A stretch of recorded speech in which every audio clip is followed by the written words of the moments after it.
and I will throw music on as this is going, but you guys have been on a little bit of a break after sort of saving the miniverse here, settling in during your days after the events of stopping the end of the world due to the creation of a lich. And after coming out of the miniverse, you feel gained of experience and wonder, and ready to sort of take on the world. As you guys are sort of sitting there one evening in the lower part of the Spelljammer hall, enjoying meads and beers, and sitting around a table, McCrae, who is one of the people you have met before, is telling a story. And it's kind of like a ghost story or a horror story. He leans into it. Yeah, you're not going to believe what I have in tow. For you all sailors out there that are going to be exploring the sea, I'll tell you the story of the Meg.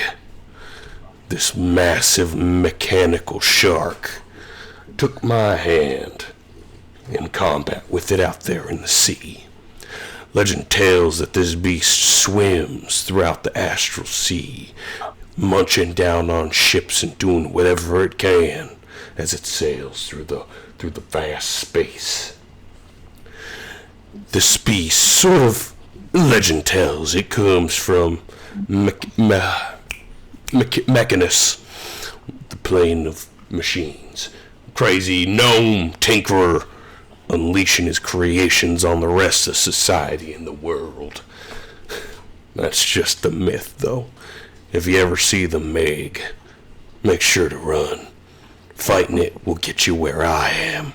And he kind of leans in, and you see some of the low fires flicker for a second and then stop. As a couple people that are sitting there around the bar taking sips, like, oh God. And he's like, he takes off one of his gloves. You'll miss your arm if that's the case. And then he puts it back on. One of the guys across the room's like, that was terrifying.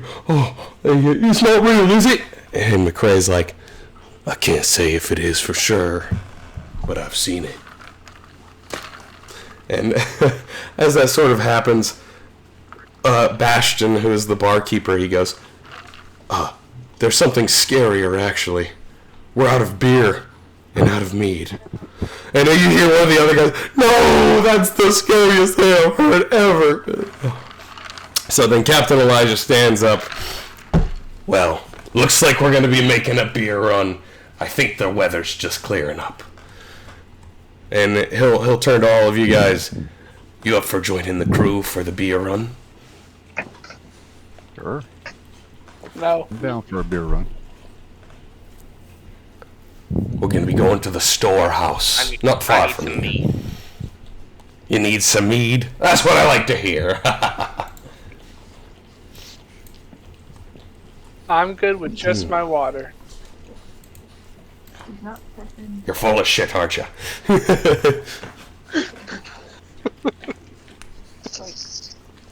Come on, Edward. After this, I gotta tell you about a thing.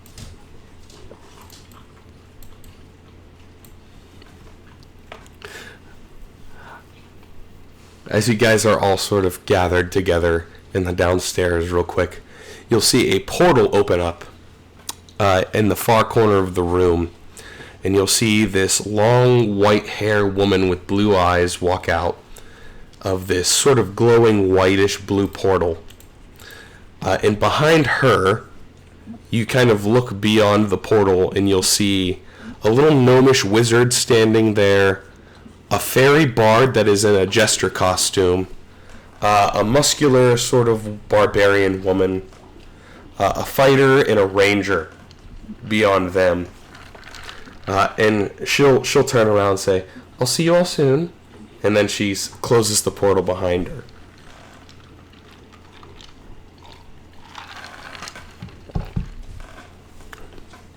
Do we say hello?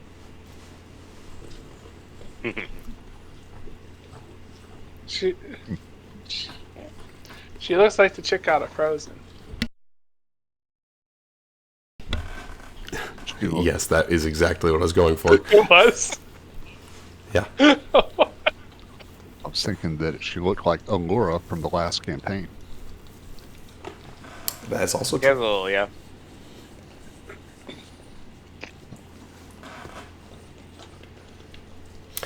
And as that portal was open, you feel like an immense amount of cold that sort of came through it for the moment that it was open. And it kind of like chills a little part of the tavern. I'll walk over to just wave hi, and be like, "How are you today?" I'm quite cold. How about you? You seem new. And why did you just come through a portal? I'm taking a break from my mission. Oh. So are you from here? I'm actually from the Ten Towns, but I work for here. So My name is Meritha. Pleasure to meet you. I am Edward Kenway, captain of the Jackdaw. The Jacta. Alrighty. I am parched, if you don't mind me. I am gonna try to get some ale and some mead before some rest. Not to break it to you, but we're all out.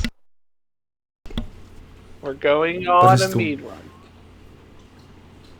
The mead run. Mm-hmm. Ooh. You sailing? Yes. Would you? Have fun with that. I'm going to wait here. I need to defrost a little. You don't want to join us? Oh, that is quite all right. I am not one for sailing. I prefer the cold rather than a ship. Our halfling friend over here can keep you warm. She kind of takes a peer around. Oh, he is quite a little fellow, isn't he? That he is. Yeah, I guess I'm on the short side. My name's Garrett. Hello, Garrett. My name is Meritha. Nice to meet you. Nice to meet you. Don't worry, we're gonna get that ale and mead for you. Oh, that would absolutely be lovely. If you guys manage to do that, I could probably teach you something. Especially if you do it on a hasty note. I'm quite quenched. What would this something be? Parched. I'll teach you a little bit of ice magic if you are capable. I will say I'm not capable, but someone else would be. That's not me. Cordell, what subclass did you pick? Did you end up deciding? Oh, gunslinger. I didn't know if you picked. I didn't know if you picked Eldritch Knight. Out of everyone here currently, Edgar would be able to learn the spell. Now the question is, will Edgar use the spell? That is to be seen.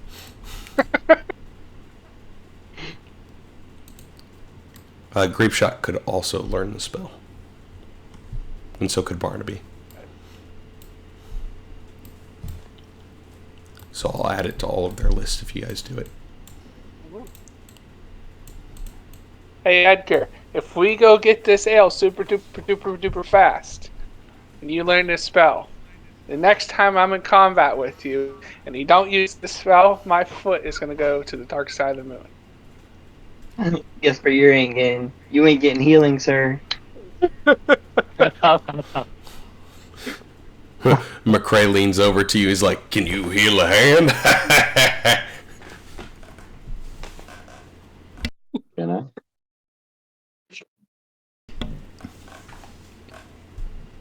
I? Maybe. In due time.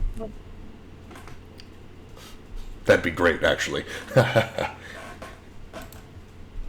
Got it. Make sure this guy doesn't put his foot up my ass. No promises.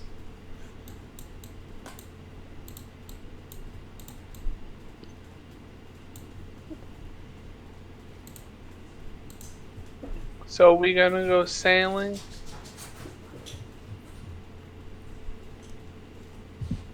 Captain Elijah turns to you. He's like, Whenever you're ready, we can go sailing. I'm ready. The ship run should only take but an hour. So I will have a question for you, Captain Elijah. If we bought our own Indeed, I might have an ship- answer. if we bought our own ship, okay? Say whoever becomes the captain, can they get a first mate? You certainly can have a first mate, yes. Depends Good on how to hot know. she is. That's a first, a second, and a third mate. Good to know. Alright. Well, I'm ready. Who wants to, who's gonna sail the ship? That'll be me. That way you all can get your bearings around the ship, and you don't get injured if we run into anything. Okay, fair enough. I can let you take the steering wheel for a little bit on the back, if you'd like. That works. I'm ready to everyone else is ready.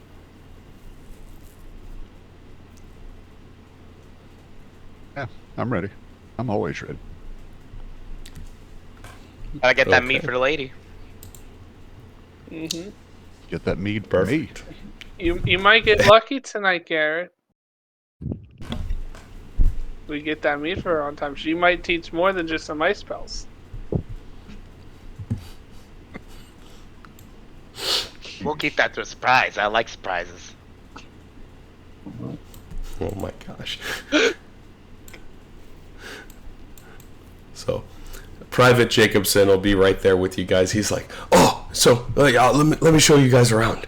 And he'll sort of start walking towards the ship. Make his way over there.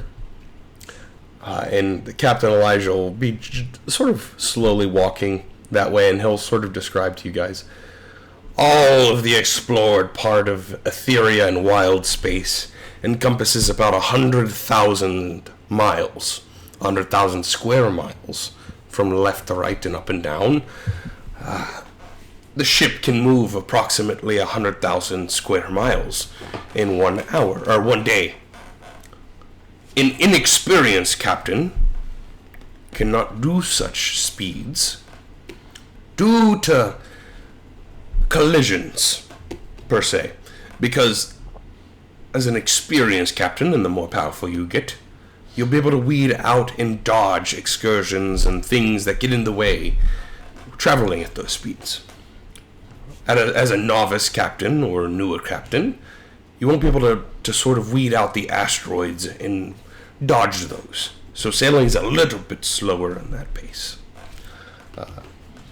So that is a little bit of news for you all. But once you get experienced, you'll be able to travel pretty much all of Etheria in the blink of an eye.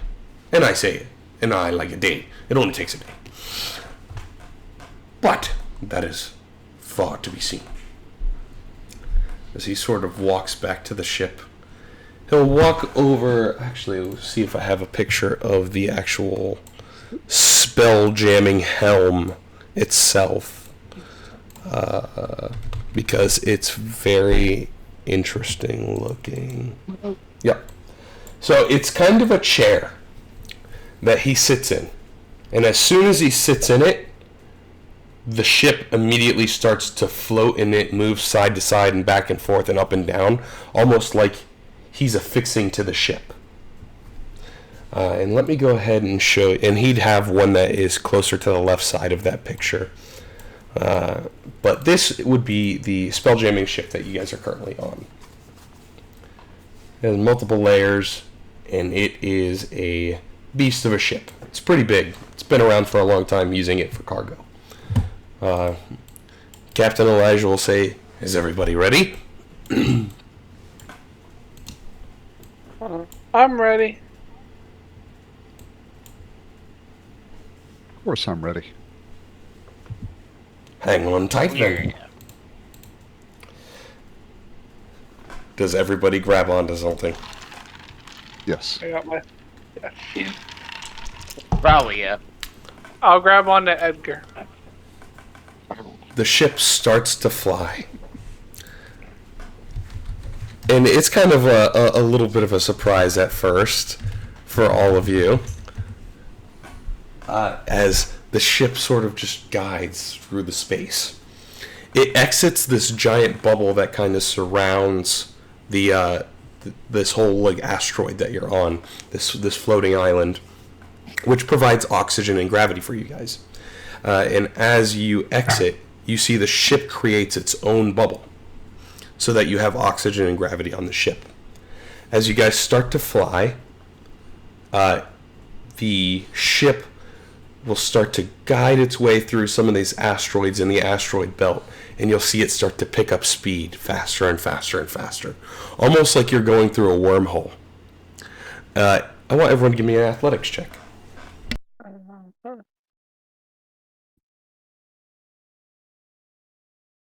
Athletics. Yes, athletics, please.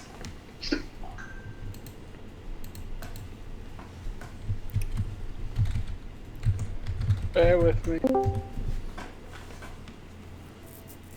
you're good. You remember where it's at? That's all. There, I'm looking for it. Let's see if I can find it. Skills tab. I do know that. I'm trying to. That's what I was looking. It's alphabetical. No, I didn't have the main page open. That's what I was looking for. Ah. That one. Wow. There you go. So, Cordell is the only one that manages to kind of hold on and takes off as it takes off. And it's quite the surprise. Here you go. So this ship, as it's kind of flying, it has its own air pocket that surrounds it, which it kind of looks like a bubble floating through space. But as you guys are going faster and faster and faster, it's almost like a teleportation. And all of a sudden, you guys, or let me unmask part of this here. You are approximately in this area to the southeast of the spelljamming hall. It takes probably 10 minutes or so to get here, 10-15 minutes. And as you get here, you come into like a larger asteroid. As soon as you get to this destination, the ship like slows down to a stop. And it starts to just float. And you see this giant asteroid in front of you. The asteroid has multiple holes within it. And you'll see Captain Elijah just slowly guide the ship into the asteroid. He'll tell his crew, everybody, get out. Let's get some supplies, and then we'll get on back. Should be a quick and easy run today. So you'll see a whole bunch of barrels and boxes that the crew runs down, and they start to grab and pick up as this is going on, and loading things up. And Captain Elijah will lean over to probably Edward and Garrett, and he'll be like, you have to be careful around these parts. There is quite the bit of sort of bandits and thugs and slavers that hide in these asteroids.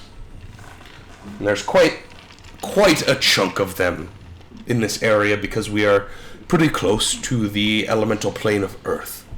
So a lot of asteroids are in this area. Is Earth still a planet? Like, or is still life living there? So Earth in D&D is a material plane. He's talking about, which in D&D Scape, there's many material planes. There can be more than one. And the belt, he'll describe to you guys. The asteroid belt that we just flew through is the asteroid belt of material planes. So you can find portals to the material planes of existence in the asteroid belt. To various material planes of existence. Okay, interesting. I did not know that. Mm-hmm. So this plane in particular he's talking about is the elemental plane of Earth, which is where Earth genies and Earth genasi come from, as well as other creatures. Gotcha. Okay. So, as he sort of tells you guys this, I've had a couple of run-ins with bandits and stuff in this area, so you definitely have to be careful when you're sailing through here and make your runs quick. You don't want to get caught by the slavers. They'll put you to work in the mines. Are these groups of bandits or slavers usually a lot of people? It can be. Most of them act as pirate crews. Some of them stay closer to the base. Gotcha. Do we have any weapons on board just in case we have to deal with any? Oh, indeed we do. We have quite the cannonry. Good. So no worries there, friends. You're in good hands with Captain Elijah. But we will have some of you guys man the cannons, and some of you can partake as scouts if you would like, or rally the crew. There's multiple things you can do, especially when, quite literally, shit hits the fan. I think being a scout would be fun. That it is. That it is, friends. I would like to captain a ship. We can certainly get you doing that, then. How would you like to take it? I'll get us mostly the way back to the asteroid belt, and then you can cruise her through. How about that? Works for me. Alrighty then. You know, if you're gonna learn, might as well be today. Anyone want to be my first mate?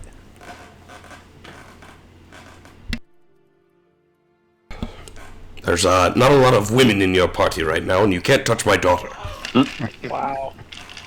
Wow. These are what real friends are. No one wants to help a brother out. Okay. I'll do it. Pretty enough. I'll do it. That works. The halfling bros are always together. Wait, you're a halfling? Rogue. I'm Rogue. Mm-hmm. He looks at you suspiciously. You look a little bit tall to be a halfling, but alright. bros So- from another mother. Bros from another mother. Mm-hmm. I like it. I like it. Hurry up and finish those boardings there. Jacobson, I'm talking to you. You're slacking. And Jacobson's like, right away, Captain. I'm getting it on. He like hurries and puts everything on him as quick as possible. And he's like, we good to go? We got all the stuff? And they're like, yes, sir, Captain. We're ready to go. So he pulls back a little bit. He takes a lift off in the ship. Starts cruising it. After about 15 minutes, he takes a little bit slower this time. He gets to about the outside of the asteroid belt. And he'll have you sit down in the chair. He'll stand up. I'm relieving the ship to Edward. Get us through safely. I will walk over and sit my happy butt down in the seat. As you do, I need you to make a Constitution saving throw. A Constitution saving throw. That's under not skills. That's in the main tab and Main tab. your saves. Saves. Okay. That's this one. There we go. You're joking. Hang on, There you go. Hang on. I'm gonna do something, so I'm gonna use my bountiful luck ability. So now And let you reroll my it. fellow captain can re-roll. Oh, Go for it. thank you. He's got 3 more luck rolls too, so better. Alright, so you sit down in the chair and at first you feel a searing pain in your head, and then Garrett holds your hand and you feel this comfort as you adjust, and you just sink back into the days of sailing on the open sea. As you're sinking into it, you feel the waves crashing against you. The tide is rushing and getting stronger. You see kraken arms start to come up and wrap around the ship, and it's starting to rip the ship apart. And then you feel that hand on your shoulder. And all of a sudden, the water's calm again. And as you open your eyes, you see the world around you. This space that you're floating in. This purplish pink sky. And not only that, you feel everything. You can feel the asteroids around you. Some are smaller, some are larger. You can feel some little creatures floating through the space. As you look over to your left, you see a little chwinga riding a fish through the astral sea. You feel all of these sensations as if they are part of you, part of the ship, part of the surroundings of the ship. And as you get closer and closer and you're starting to pilot the ship almost like you're walking, you get closer and closer to asteroids and the ship stops. And you know you're getting a little too close. So you start to pilot it and guide it in between the asteroids and move almost inherently with it. So go ahead and give me a survival check. Survival check. Alright.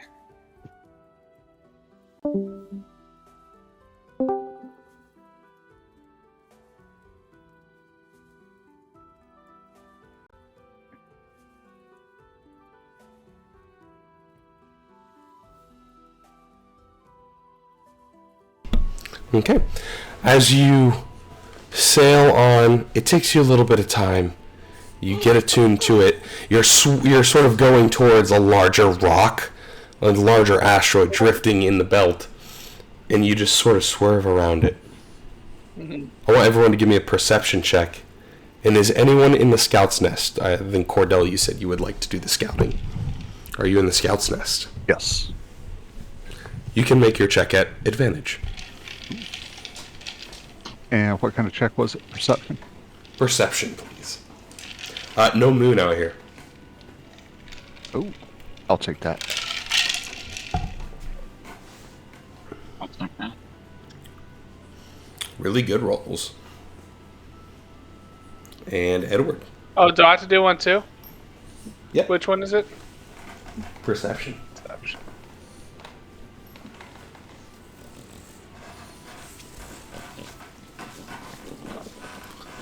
Great rolls for all of you. As you guys are sort of sailing through the asteroid belt, you all sort of inherently look off to the left. And you see something large that stops the ship. The ship stops moving because of it in the vicinity. You sort of blink your eyes again. You're like, I don't know what that was.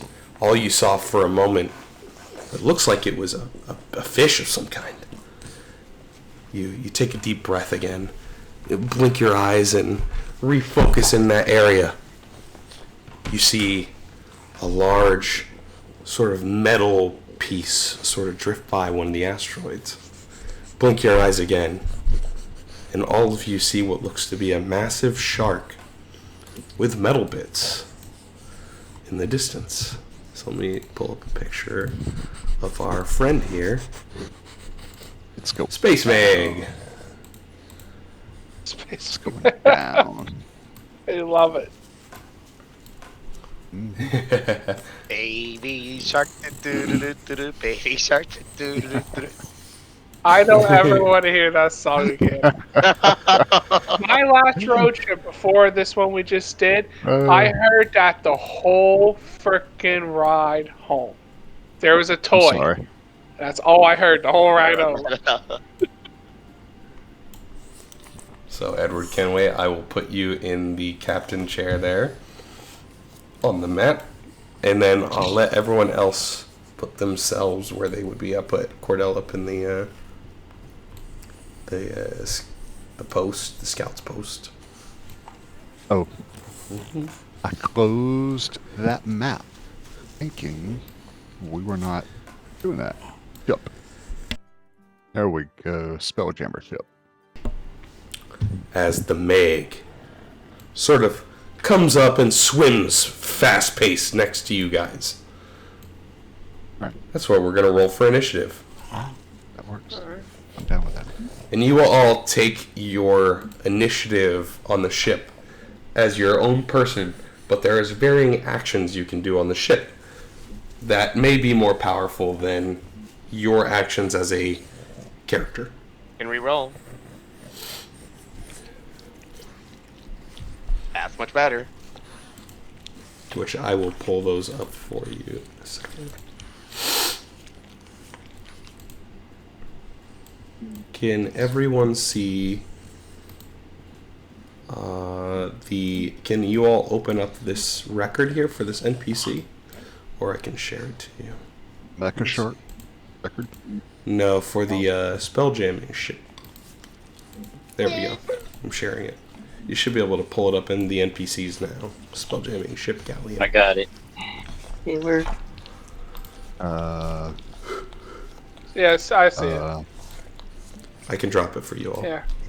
I think did that work for you? Has an armor class of 15 hit points, 400. So it has 400 HP, and it is a 15 to get hit. Okay. During combat, it can move 35 feet. Mm-hmm. And during, you can see the actions on that tab as well. So you have bolts, a ballista, and a mangonel. But the crew can also repair the ship. You can rally the crews to get the advantage. And then a scout can find a weak point to get a critical hit if they spot the weak point. So, on this map here, I'm just going to use these 2 tokens for the ship and the shark to indicate where they are. Okay. Because I have a different map to kind of do that too. Or I could just put you guys on a different map if you guys would like, because I have another one. However you guys want to do it. Actually, I'll do that. That makes more sense. Let's do... I got the maps. Let's use them, guys.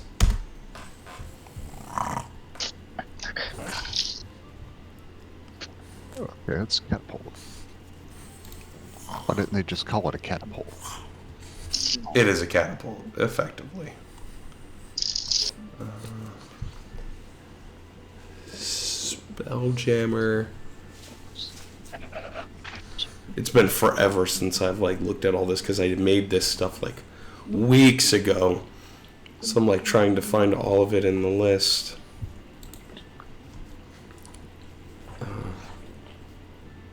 Did I call it Astral Sea Battle Map or Etheria?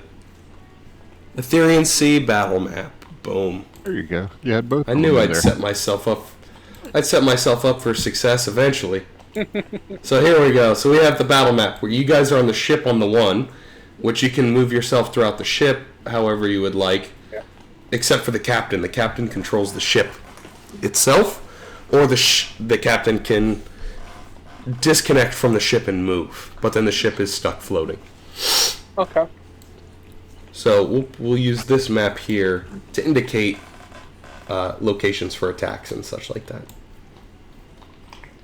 So the shark is the same size as your ship for rough measurements. It's a big shark. We're gonna need a bigger boat. Jaws of the Space Sea. Pretty much. It's the Meg. So, at the top of initiative here, let's kick it off with Garrett. Looking at your actions on the ship, is there anything you would like to try to do? Or are you going to take a shot yourself? Because you can also do that.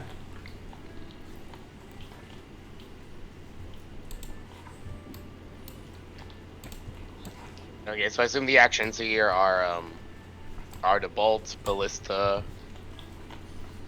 You can rally the crew to shoot the bolt, the ballista, or the big galleon gun, which is the mangonel. But you can also heal the boat. You can rally the crew, and currently Cordell is the scout. Yep. So you can rally the crew, you can mend the boat, or you can fire the weapons. Or you can shoot your own attack if you think you can do more. It's your pick. Yeah, this is a big guy. I assume it's like what, 100 feet? He's easily a couple 100 feet. Because that's how big your boat is, about 100 feet. So he's about the same size as your boat. He's a big boy. Yeah, we need some firepower here. Like, I'm looking at my hand, it's like, I don't know, that's gonna cut it. And I'm like, what do we got to fire, Captain? You got. Oh, you're a captain now. What do you tell him? Well, you can hit it with a bolt or ballista. Or, how do you say that? Mangonel? Mangonel. So I would say you can use one of those. Well, let me ask this. How far away is this guy? How many feet away is he? Give it a rough estimate of about 100 feet. Use the bolt. We'll make it easy for you guys. Is there a difference between the bolt and ballista? Yeah, I would say one of those because it says between 120 and 480 feet. So I would just say use one of those.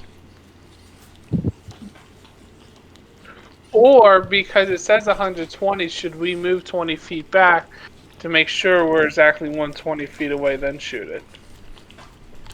120 is the shortest range that you can hit it at. You're We'll say it's a little bit further. We'll say it's 200. We'll say it's 200 to start. Each square can be... Let's make each square 50, actually. So the ship can move one square. A move. Unless you dash. Okay. So... he is currently 300 away. Alright, so we can hit him. So I say use the ballista or the bolt, whichever. Do we have infinite ammo or no? You have enough for combat. Okay. So use whichever one you prefer. So that's what I was asking if there's a difference between the bolt and ballista because it seems exactly the same thing. Flavor? Let's fire the ballista because it sounds cool. Fire the cannons. Okay. I'm like, fire the ballista. Fire the cannons!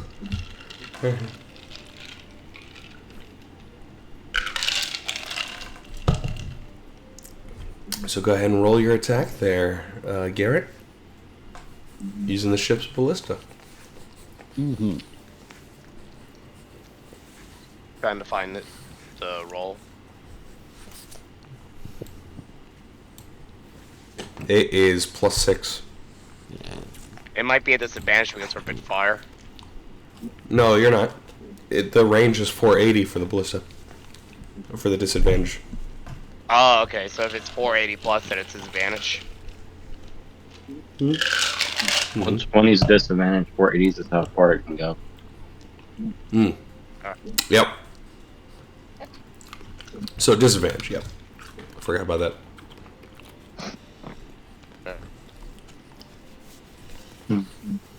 Does stealth work in ship combat? No.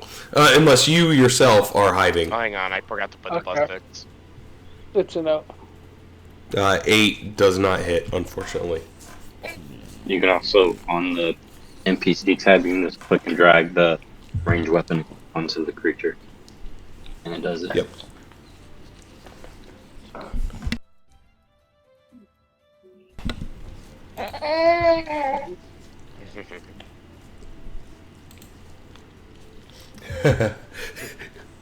So is that your turn, Garrett? Alright, so if I take the ship action, That is your action, to take the ship action. but Because you can replace it with your action as well. I can still move as Garrett, and I can also, You can still move as Garrett, and you can still use your bonus actions, yes. Alright. You're just using a ship action, per se. Okay, that makes sense.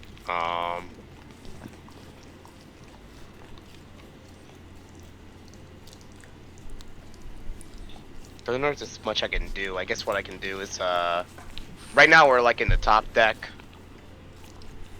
Yes, you're on top of the boat. Okay. I think I'll use my go here and then use my bonus action to kind of hide and be invisible Okay. from the shark. Okay.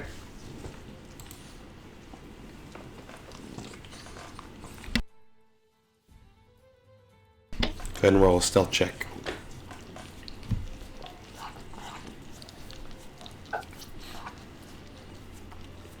Not too shabby. You feel the shark cannot physically see you.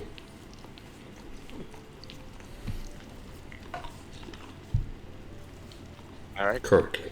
that should be my turn. Okay. Edward Kenway, what would you like to do? I'm going to do the same thing and try to hit him with the ballista.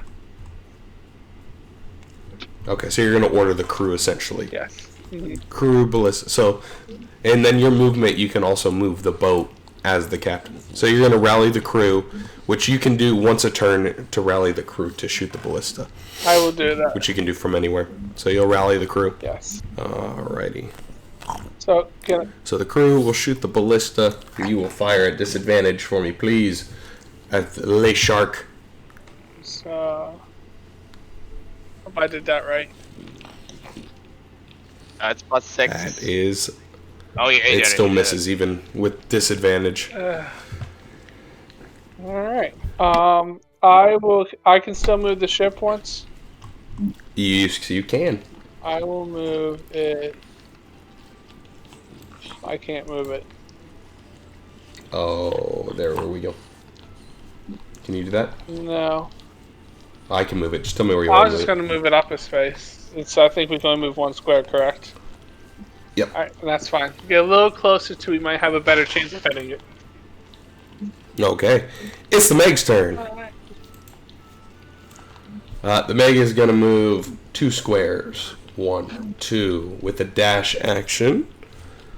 You're going to see it start to get a little bit more frenzied. Like... You see some blood come out of its mouth and out of its gills. It's like mechanical gills. And that will be its turn. Cordell. Come on, Cordell, hit the thing. Alrighty. I am... Let me get my stuff pulled up here. Okay, so what did we use last time? It was the ballista twice. ballista twice. Alright. So you guys ordered the crew already, so you could hop down and use it yourself, or you can scout. Okay. It's up to you. I will scout, because I'm good at scouting. Okay. Go ahead and make a perception check for me. Okay. The DC is 8 plus the DC of the enemy. Or the CR of the enemy, excuse me. Okay.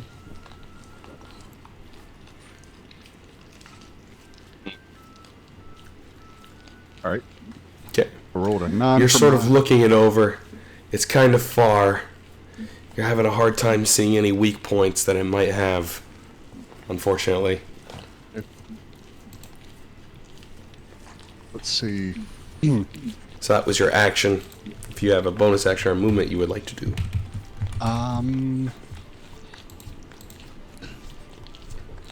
I think that's it. I'm gonna stay in the crow's nest so I can continue to scout and do my job. Because I'm not gonna climb all the way down, or mangonel, and because mangonel just sounds cool, and then climb all the way back up. Alrighty. That'll be my turn. Edgar. Edgar wants to use the mangonel. I like that better. It's not mangonel. Mangonel.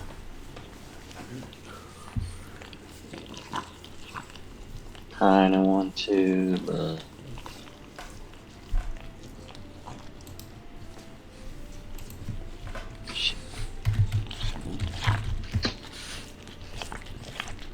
A mangonel's kind of like a trebuchet, actually. Put it in the video there. It's a trebuchet. Catapult. Catapult, yeah. Trebuchet is a counterweight style catapult. Mangonel is just the high tension. Oh, so yeah, it's tensioned. Yeah. Mm-hmm. I will use my channel divinity. Okay.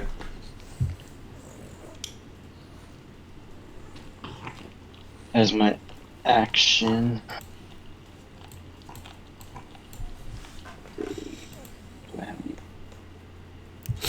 That one. That one. For Twilight Sanctuary. Yeah. Hey, cat. I'll try to maneuver so I can get within 30 feet of everybody. I don't know how high Edward is right now. Yeah, he'd be in the room, but you can still see him probably through like a window or through the openings.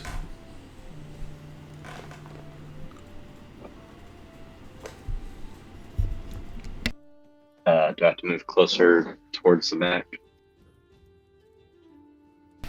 Yeah, I would get him. Okay. That will then do it. So everyone gets dark vision, right? No, they can get temporary hit points at the end of the turn. Oh, okay. That one. Gotcha. They already have some stuff. Gotcha. Okay.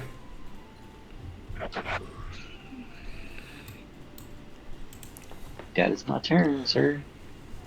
Alrighty, we're gonna go to the top of the initiative then. As you guys moved the ship currently one up, right? Mm-hmm. So it will drift one up. And the Meg will drift one over. Garrett, your turn.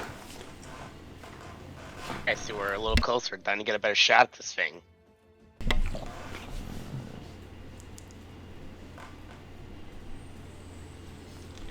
So we're gonna fire the ballista again. Okay, you're gonna go for the ballista. Go the mangle. Mangle. No, yeah, the Mangonella, we're like 200 feet now. Go for it.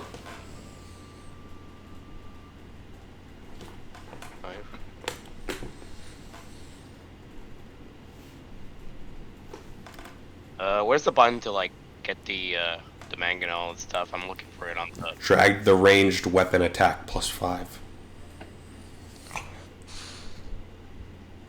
It highlights when you hover over it on the character sheet. Alright, let me try it. So just drag that off of the sheet. You'll get the dice. Okay, I see. Oh, this is cool. That's how I roll everything, as the DM.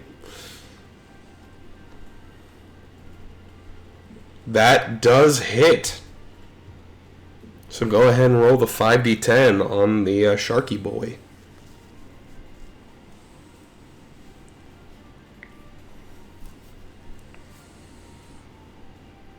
Good hit, Lewis. Garrett, you absolutely pull out the mangonel and you just let it fly and it smashes right into the Meg. The Meg kind of like falls for a second, then levies back up.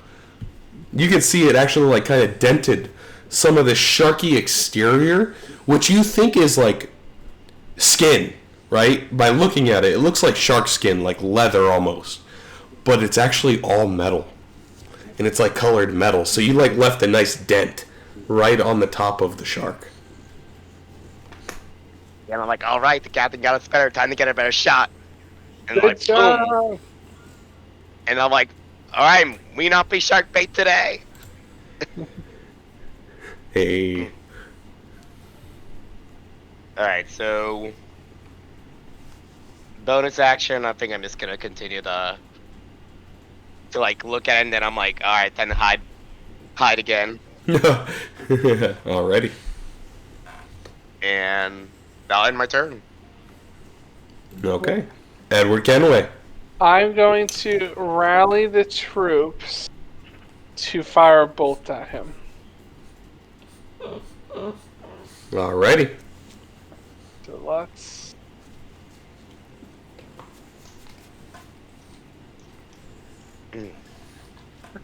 That hits. That hits. Awesome. All right, now how do Go I? ahead and roll the damage. How do I? So do the same thing you just did for the attack, but do it for the damage. You see the 16, 3d10 piercing? Yeah, You it's can a do lot. the same thing. It's like the little text,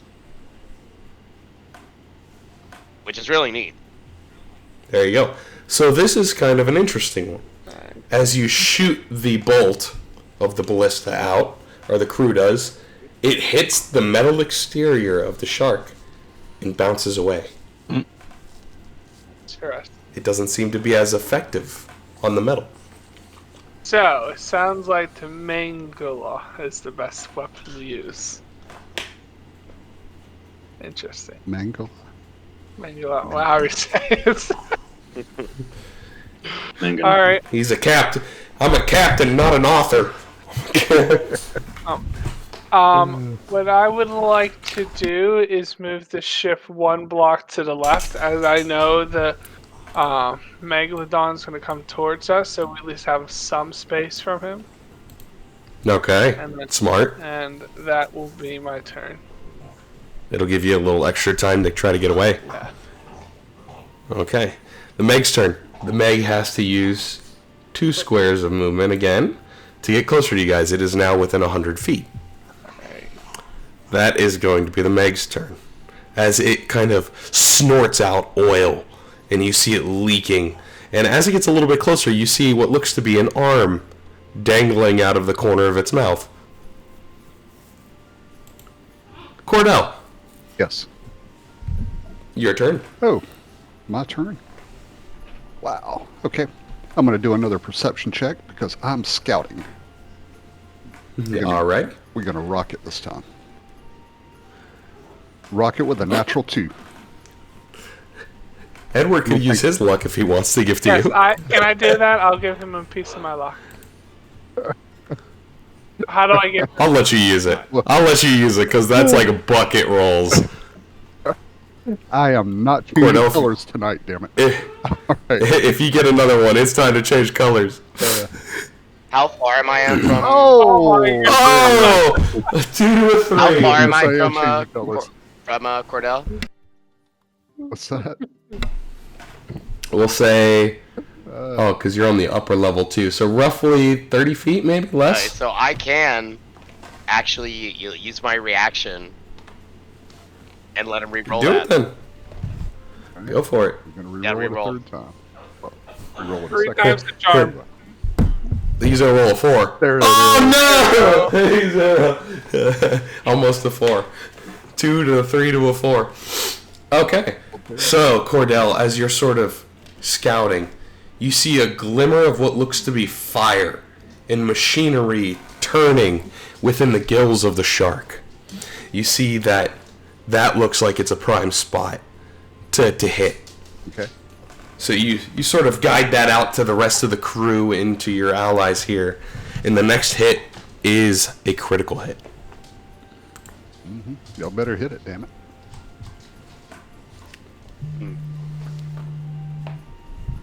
So, is that your turn?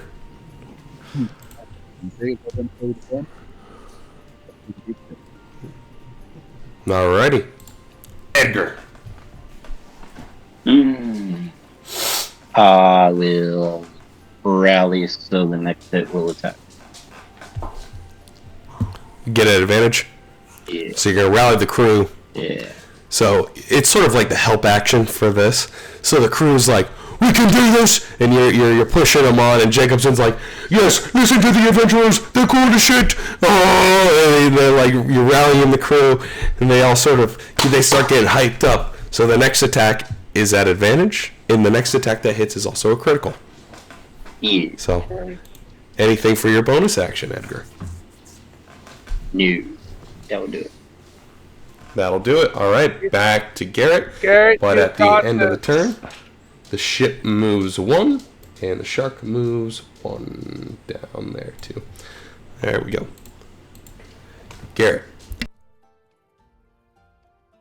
I'd be like, fire the cannons. Fire the mangonel. Okay, fire the man and get Mangonel. You get an advantage, and if it hits, it's a crit. Mangola. The Mangola. Yeah, as John calls it. The Mangola is better. It's Mangola now. It hits, so go ahead and hold shift as you roll the damage.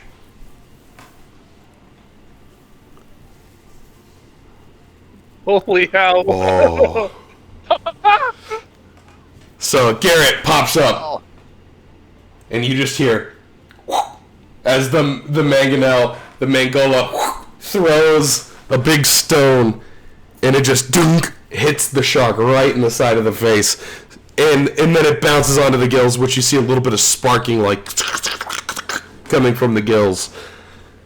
So it was a pretty successful hit. The shark is looking a little rough after that hit. So, Garrett, would you like to move and hide again? Yes, sir. Alrighty. Now in my turn.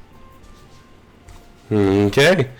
Edward Kenway. I'm going to do the same exact attack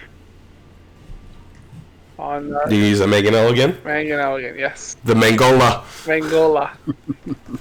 Mangola time. stop. Mangola time. Just hits. Just. You say second first, same as the first. Flies off.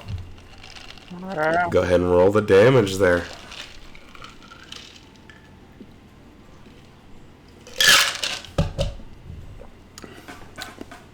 As that one hits, the shark thuds a little bit lower. You see oil spewing out of parts of the shark now, and it seems to get a little bit faster. Alright. And then I will, to end my turn, move from our ship one to the left again. Okay. So you guys cruising it to the left. So the shark's 150 away. Is that your turn, Edward? That is my turn. Okay. The shark is going to move 3 spaces. Oh, hello. So it is next to you guys now. Unfortunately, it had to use its action to dash, but it is going to ram into you, since it gets the ramming attack if it collides. So you guys are going to get a collision, effectively. It's a special attack roll, so he's just going to roll a slam attack on the ship. Is an 22 to hit, which it does. This is a gargantuan creature, but it was at the end of its pacing, so it's going to roll just its normal slam attack damage on the ship. So, Edward, as this slams into you, it slams into the ship. You feel the pain that the ship endures. Ow. Did I put it in here? You take a 5th, I believe, of the damage. I don't have it on here, but I'll have to check my notes. I'm pretty sure it's a 5th is what I had down. So as this slams into you, into the ship, you feel it sear pain into your brain, and you take 7 psychic damage. Alright. So I'll subtract from your temporary hit points. Alrighty. That will be the Meg's turn, Cordell. Okay. Scouting again. See Alrighty. if I can give our people advantage and a critical hit. And I change dice color. Oh, there's a 4. 2, 3, and 4. There's the 4. All right. I give him luck. He can roll again. Go for it. Okay. You got one more of those today, Edward. Yes. There it is. There we go. So you perceive this time that one's a little damaged, so you flip it over to the other side, and you see more weak spots on the other side of the gill. So the next one is a critical hit that lands. Nice. So, is that your turn, Cordell? Yes, it is. Alrighty, Edgar.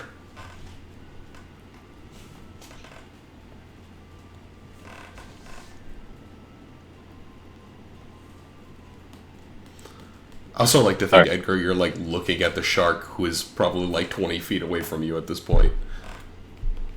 He has a book out. He's just studying it. Which you guys can no longer use the mangonella, the mangonel, because it is within 60 feet of you. Yeah, yeah. That's the downside to the to the mangonel. The mangonel. Yeah, if it's within 60 feet, you can't use it. I'll rally. Alrighty, rally the troops. The next attack is at advantage, and it is a critical. Alrighty. Garrett, take the beast out. Is that your turn there, Edgar? Yep. That is my turn. Okay. The ship drifts to the left a little bit, and so does the shark. Garrett. Alright, so we can't use them in Gola since, as you said, we're too close. That is correct. You can use your own weapons, though, which may or may not be more powerful than your ballista.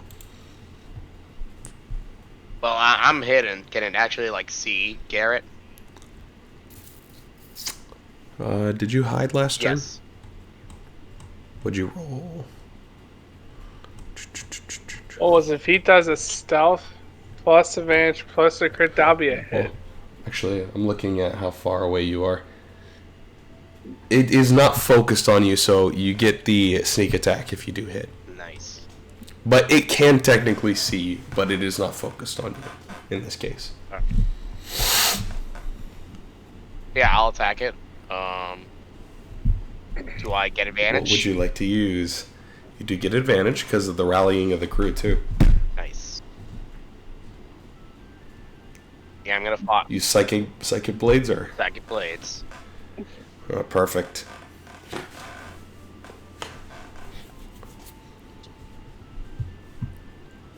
So you pop up and throw that green energy. It hits. Flying colors, it hits. Is it a crit? It is a crit from the scout. Alright. So go ahead and get your sneak attack and roll the crit damage. This is going to be big. Can I believe I also get a another thing here? Man, it's going to suck when it's immune to psychic damage.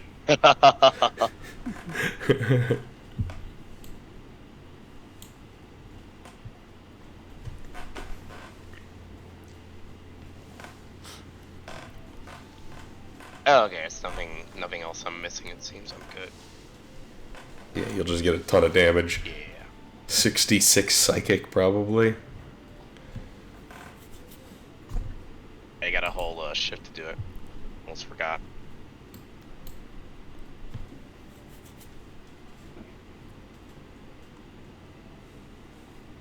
Get the thing here.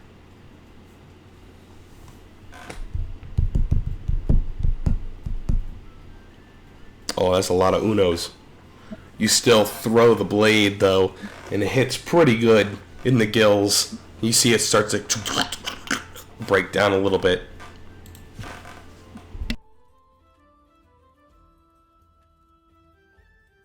Nice.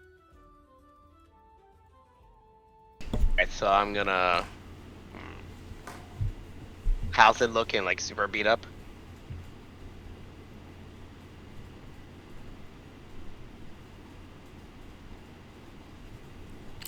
Who's the what? Sorry. It's how the shark is like real super rough. The shark? Yeah. Yeah, the shark is looking pretty beat up at this point. It's still moving and still functional, but it is it's hurt. It's beyond hurt. Yeah, I think I'm gonna use my bonus action to high again. Alrighty, there you go.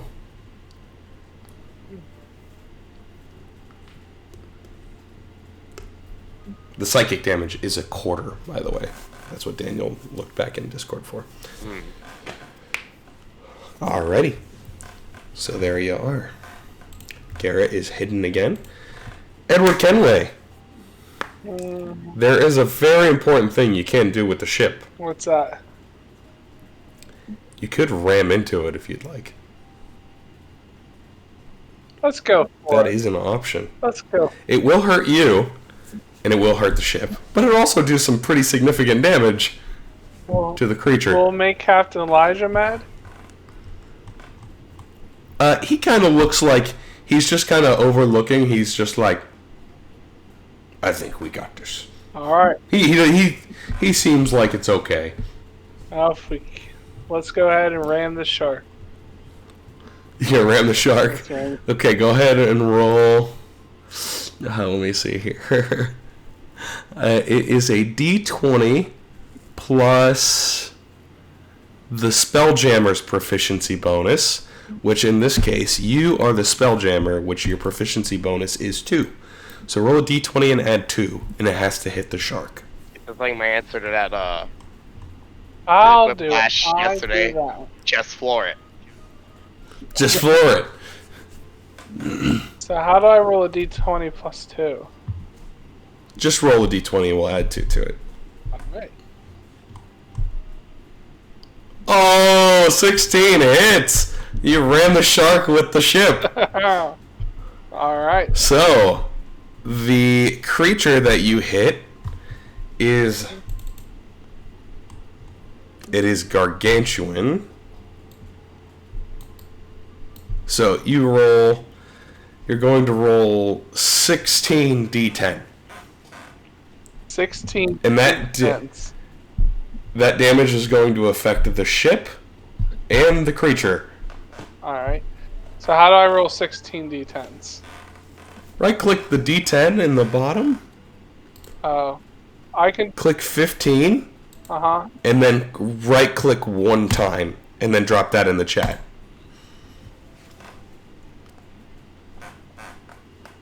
There you go. 87 damage. So the ship takes 87. Uh-huh. But he takes 87. You take 22. Oh, I heard. 0. I'm taking one for the team, boys. So as you crash into this shark, Captain Elijah's like, whoa, hold her steady.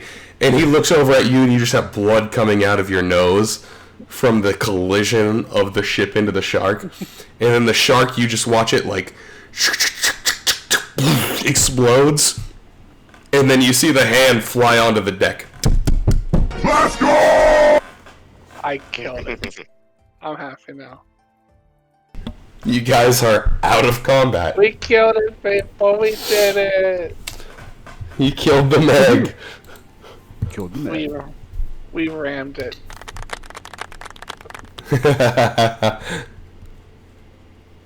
Nice. So, congratulations on your first ship encounter. We will make adjustments as we go on to make it more engaging and fun. But Oh, I can't say, as the captain, this could not have been done without an amazing crew.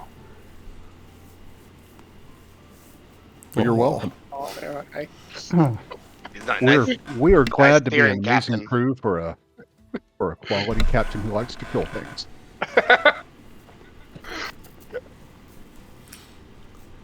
Private Jacobson will go, "That was goddamn awesome! You guys just rammed the ship into the shark!"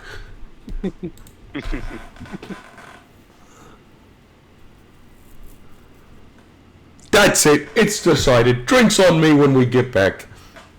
Yay! Hell yeah!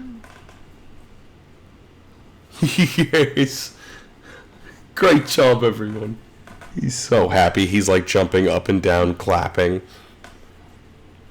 Captain Elijah turns over to you, Edward, and he's like, "You know, it was a ballsy move, but it was a good one. Plus, the ship didn't suffer too much damage. How are you feeling as you have like blood coming down your nose from the psychic damage you endured?" I want a drink and I want a nap. Well spoken. Do you want to guide us back to the Spelljammer Hall, or would you like me to take us in? Let me try to do it. Let's see if I can finish it. I started this voyage, I'm going to finish it. Well said. True captain. So, It takes you guys, I think with Edward helming, it takes probably half a day to get back from your guys' location. Because the ship, it starts to speed up and then it slows down through a lot of the asteroids. Because some of them are bigger, which triggers the senses of Edward, who is piloting it, which slows down. But you guys eventually make your way through the asteroid belt and back to the Spelljammer Hall. Where Captain Elijah's like, just be careful bringing us in, nice and slow, but pull it into the dock. God, don't hit anything. And you guide it in smoothly, park the boat. The crew starts pulling the planks out and boarding the island and taking all the supplies inside. Well done, everybody. You got your first little bit of astral sea legs. How do y'all feel? Well, we got to kick Jaw's ass. That we did. I'm happy. Should probably take that back to McRae, and he throws the hand at you. But yeah, we didn't see McRae's hand in there. It landed on the deck after the explosion. Yeah.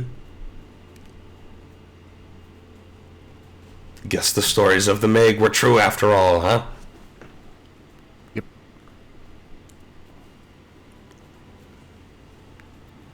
Well,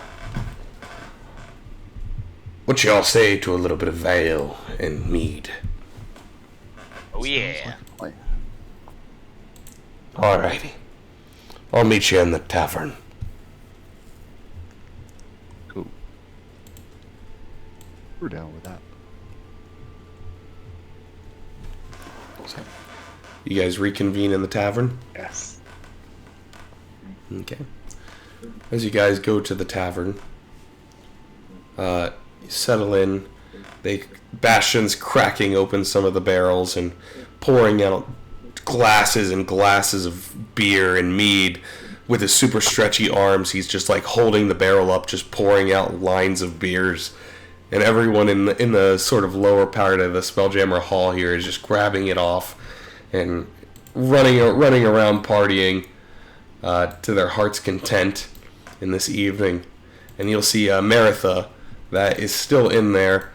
She'll walk up and grab a mead off the counter and sip it and look over at you all. It took you guys less than a day. Intriguing.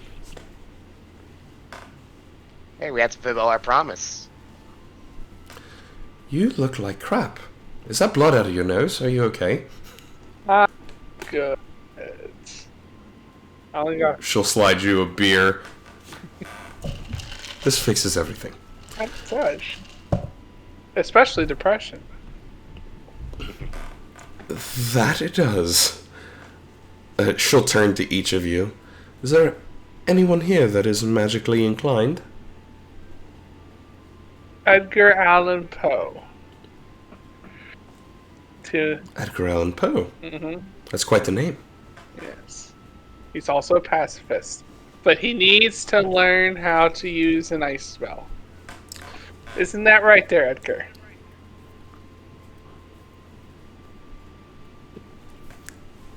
That's this part. Ice spells.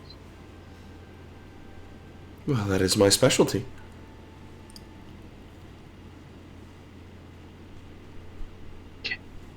Sounds great. What do I need to do? She'll walk over to you. And kind of like in Elsa, except in this case, she'll just place her hand on your cheek.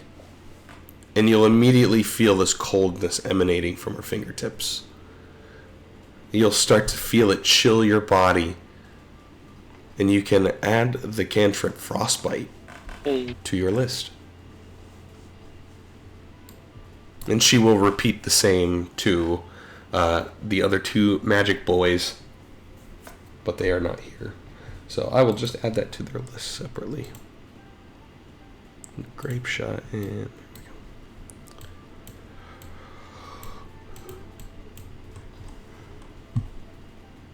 we go. I'm like looking at Well, thank you very much. and I'm like, man, that looks like fun. I wish I could learn that.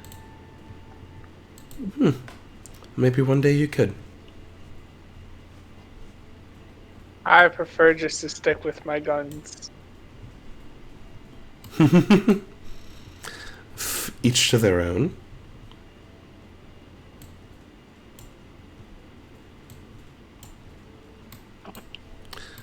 Well, I'm going to carry on to my drink, if you don't mind. Thank you very much again, gentlemen.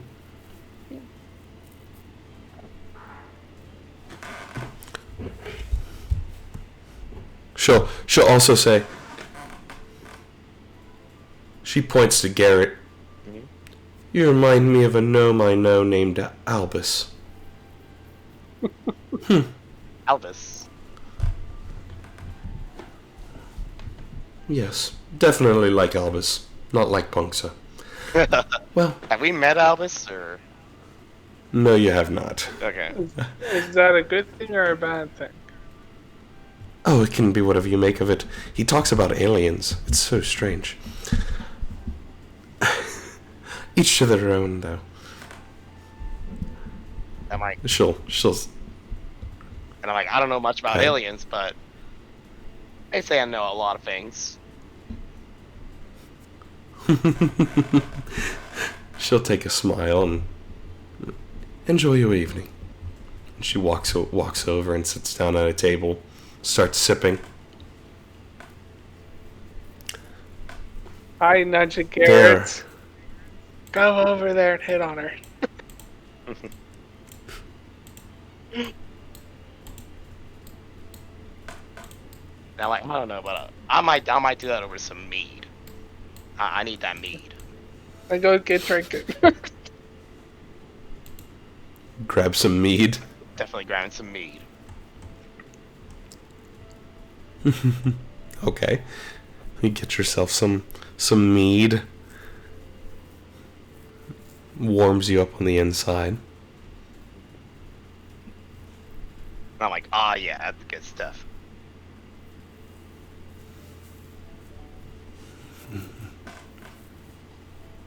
It was so worth dealing with that shark.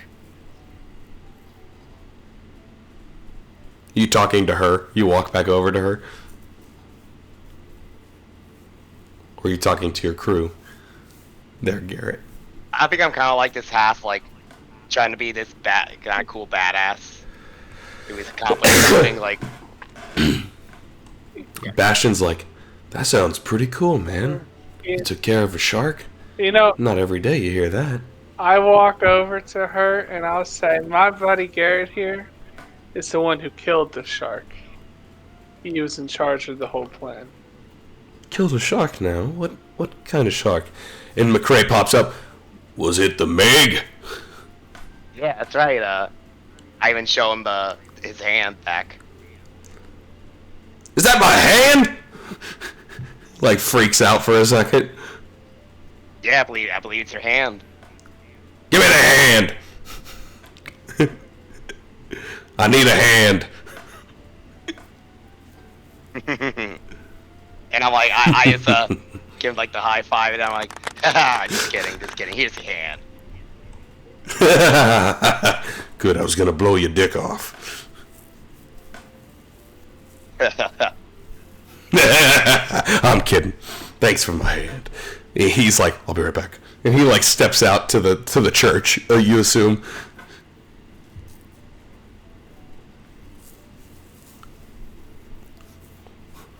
This one's getting a little more PG-13. Apologies.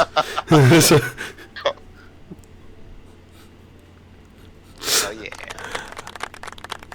yeah. So he steps out, and you'll see Maritha's like, well then, you had a run-in with a shark. That's right.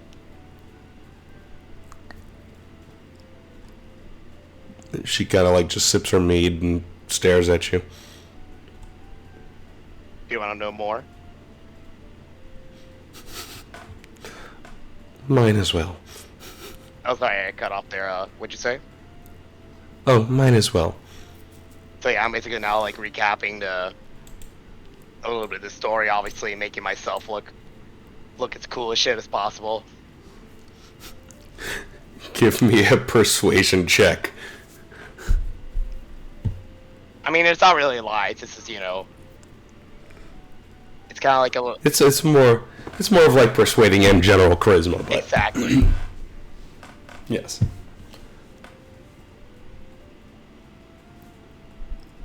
Okay, fair roll.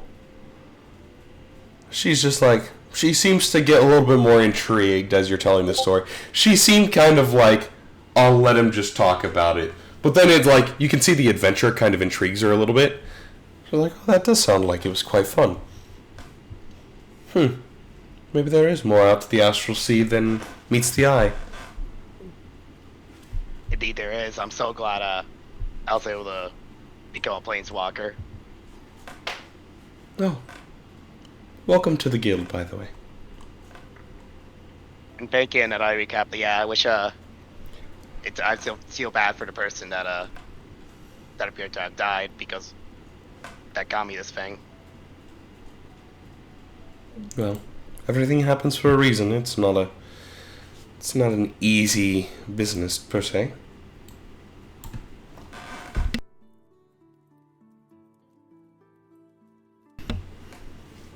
Have you all seen the boat craftsman here at the guild? I'm sure he could probably get you your own boat. You know? Yeah, that would be amazing. Well, I would think you all would probably want your own, would you not? Especially if you enjoyed it this much. Absolutely, going on those adventures, way better than where I was before. I'll take this over that any day of the week.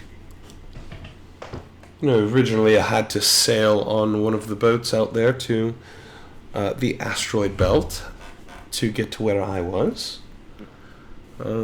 But now I can freely go back and forth. Comes with time and experience, I'm assuming. But I think you all would enjoy having your own thing and seeing what's out there. It's a big sea, you know.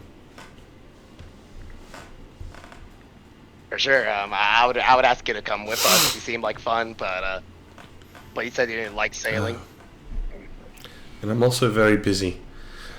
We're trying to stop a lot of freezing and cold happening in the 10 towns. Perpetual cold, I should say.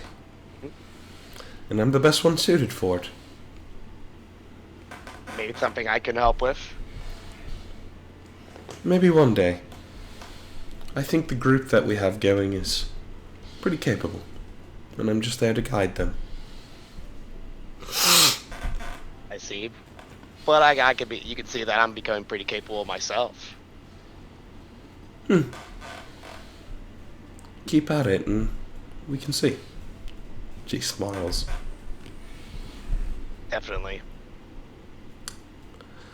Well, I am going to retire to a nice cozy bed for the evening. Thank you for the stories and the company. And I think someone over there is looking for you.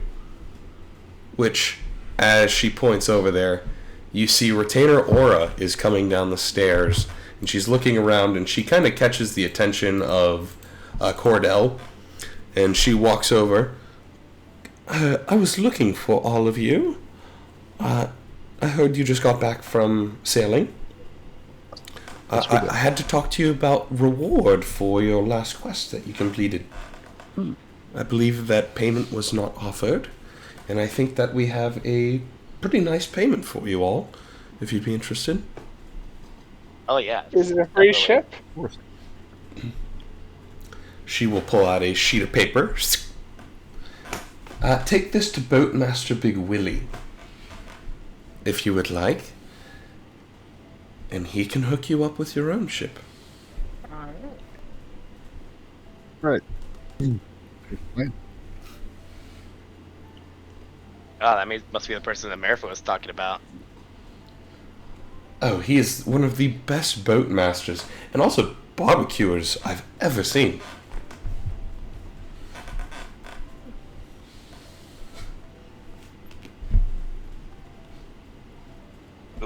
excited. Well, I shall see you all later. Enjoy your adventures and your evening. Okay. Thank you. Definitely. Have a good night as well. Thank you very much. She will retire back upstairs.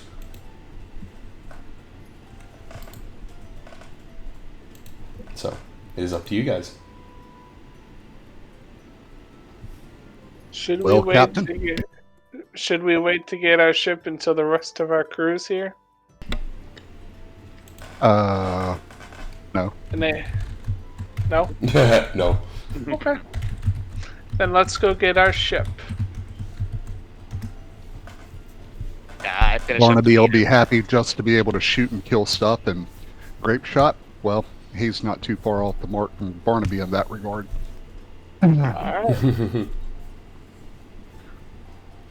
So, you guys step down to the docks, and you see this like little. It's sort of a building that has a big crane hook off on one side of it, and as soon as you walk in the door, you see this very heavy-set black guy with the most colorful Google glasses you've ever seen in your life. Like, they're big frame, they have blue color and red color on one side, they're super thick. He turns around. Who do we got coming up out here? I'm Big Willie.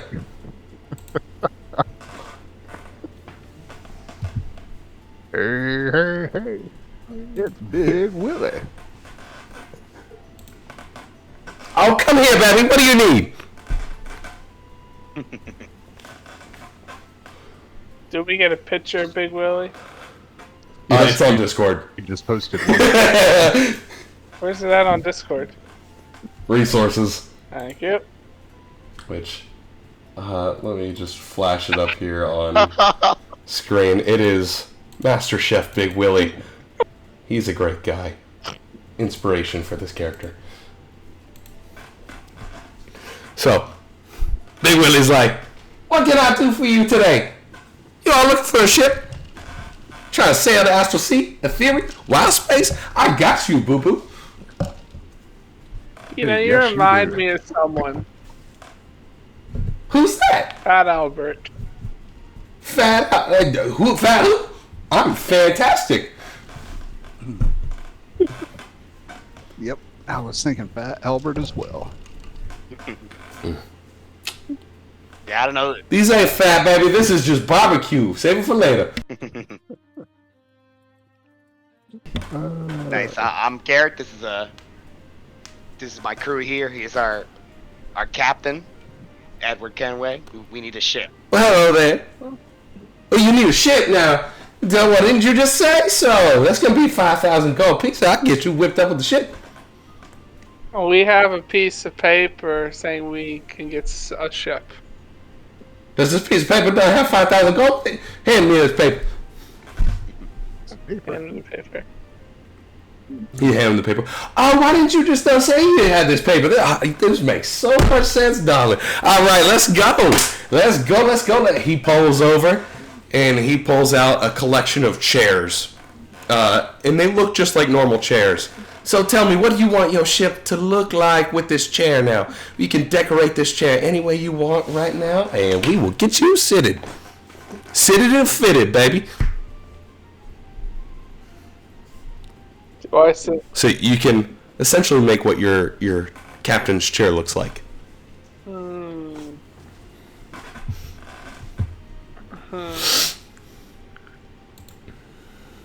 I want to put an Assassin's Brotherhood logo behind it, and I sort of want to be black, like with the black flag as well with skulls in it, like if you would think is Black Flag, almost sort of piratey, because Very piratey theme. yeah. Okay. And he kind of like, I see what we're going for now. And he puts it up and whips it up exactly like you want it. Very piratey theme, black and red anchors and skulls.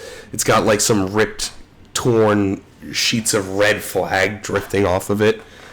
And then he's like, bippity boppity boo, baby, we done. And he's like, watch this. Hold on to this. He's like, put your hand on that chair. I'll put my hand on a chair. You immediately feel the link. You connect to the chair. Alright. You are attuned to the chair.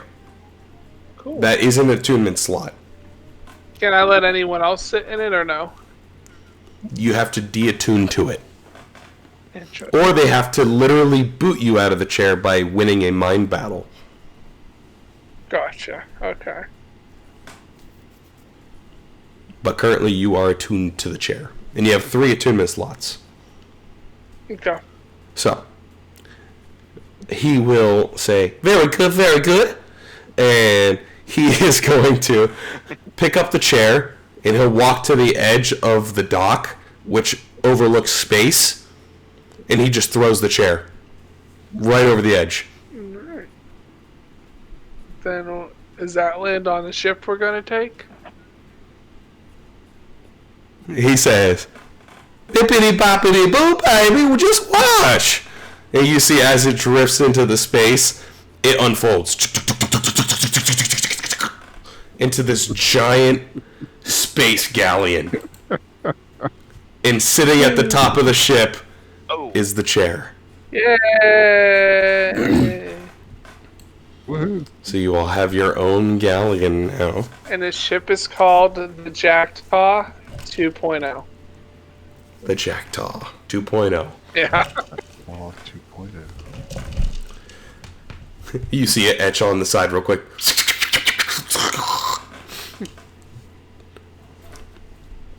Big Willie goes, alrighty, there we go. Look at that. Quick and easy.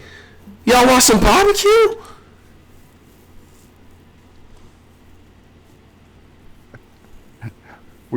We're in the mood for beaver nuggets. Oh, beef nuggets. They is the bangingest. I wouldn't mind a pulled pork sandwich right now. Oh, I got you, boo-boo. Don't worry. He walks over to the back real quick. He lifts up like a cedar kind of like bench, and underneath he just has a steaming plate of barbecue. You can see the steam raising out now. He pulls it out and he throws it on on some sort of plate that he had over there with a bun. There you go. Thank you. It's complimentary with every ship.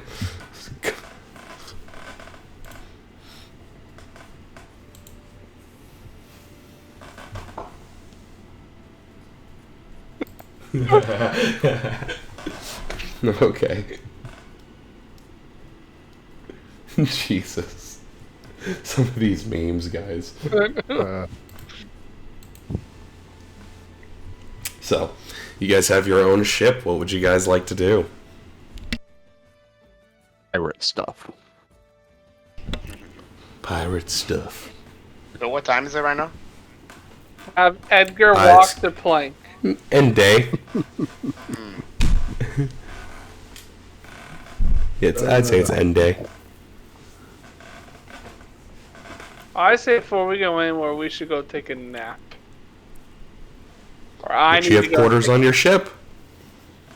You now have rooms on your ship. I'm gonna go to the captain's quarters and go to sleep. Okay. Go out. But you guys can furnish your ship and such as you go, and also get a crew because you don't have a crew currently. So you won't have any crew actions if you get into combat without crew. Yeah, I recommend we get a crew before we go Bad. sailing. Yep. We need You can also find people as you go, kind of like we did in Saltmarsh. Before I go to sleep, I tell Garrett, go get your girlfriend and go get your missing hand friend, see if they want to join the crew. Convince them. You're a halfling. take him by the How did I hand go if we have to. Tell me you can show them how to use that hand.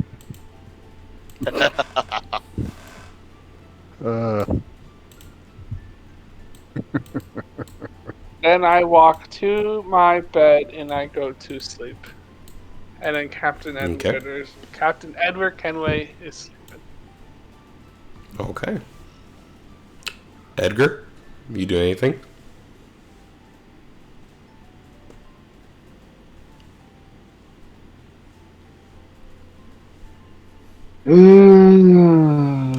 Are we sleeping? Edward is.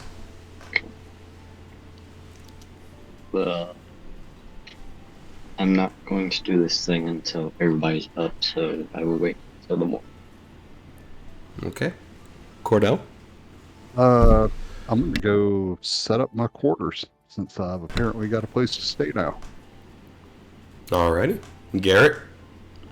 So I'm like, thinking to myself, like, yeah, that'd be awesome to get Marathon on board, but she got other plans. I don't want to, like, go for it, so I'll probably, like, mention her tomorrow, like, the spot open, but I'll definitely try to see if I can tonight at least get I could definitely get McCree, on board, probably. So, is he at the bar? You go back to the bar and look around for him. He is currently sitting there with his newly attached hand, sipping a beer. You can see a metal hand kind of sitting there next to him. Like it was a amputated one or a mechanical one he had as a replacement.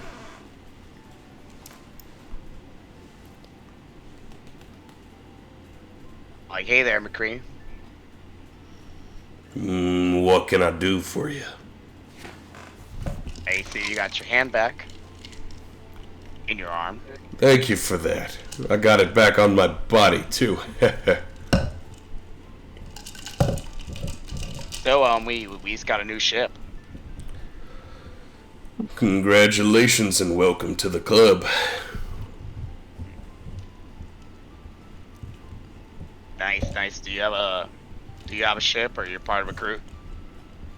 I have a ship, yes. I sail all about for some of my missions. Why, you ask? You looking for advice? That, and also to invite you over if you ever were interested in joining our crew that we're trying to build. I'll consider the offer. He takes a sip, and you can tell he's definitely not considering the offer, like at all. Like it's blatantly obvious. Yeah. He's like, I got my own crew, but I'll consider it. Once you get a little bit more sea legs, maybe we could do some mission scouting together. Pulls out a cigar, lights it. Also, just for the notes, Pat, so what was the place that she was, Marifo was talking about again? 10 towns. 10 towns. Icewind Dale. Ooh. Because they were your other characters. Oh, I knew that name sounded familiar to me. Yes. That's why I said Vinny would be happy. Oh, Damn it, Vinny, why didn't you play tonight?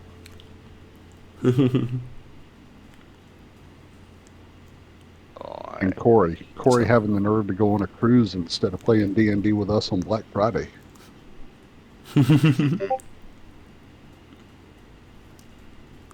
Alright, so like by any chance, McCree, you seem to know, you've been around, you know a lot of places. What do you know about this? I look around. Do I see Marifal around, or I assume she's asleep? No, she has retired for the evening. Good. I'm like, ask her, what do you know anything about the 10 towns? The 10 towns? Yes. Can't say I do. Don't really care for the cold. I see. Just want to know a little bit more about it. Can't say I know much, unfortunately. Do you know anywhere I can find more info on this? If you saw Scrambles, I bet Scrambles would have an idea. The hamster. Which you look around and Scrambles is currently not there. That little white hamster that you had met before.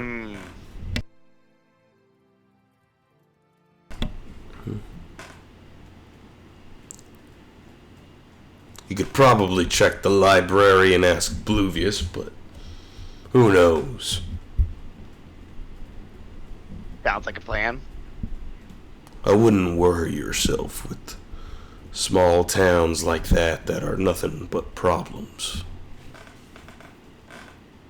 There's more problems out here and out in the world that we gotta deal with. I'm sure she can handle it on her own.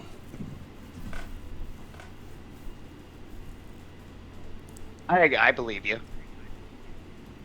But that doesn't mean I don't want to do anything about it. If you do find something out about it, what are the odds that you can do anything about it? It might be beyond your capabilities if it's not enough for her to handle.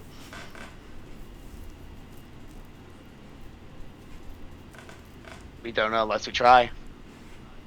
Nothing to lose. That's true. But the Ice Queen is pretty powerful. So I would say you guys could get involved if something happened to her. And hopefully by then you all are strong enough.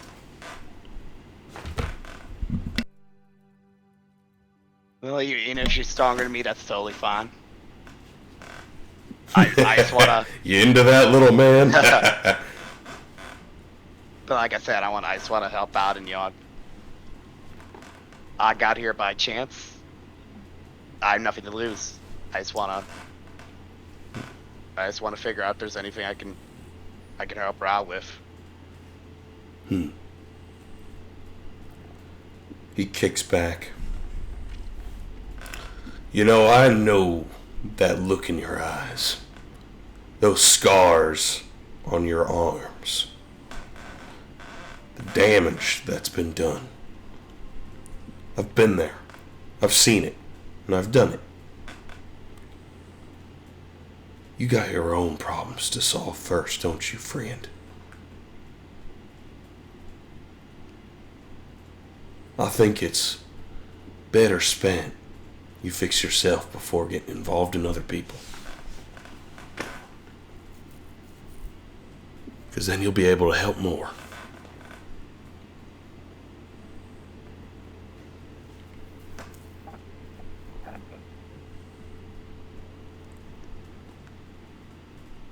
I think I see what you're saying. Fair enough. We had our own fight today. I think I'll just rest. But I'm definitely coming back because I gotta look into this and go see Bluvius in the library. For sure. Might Scramble too.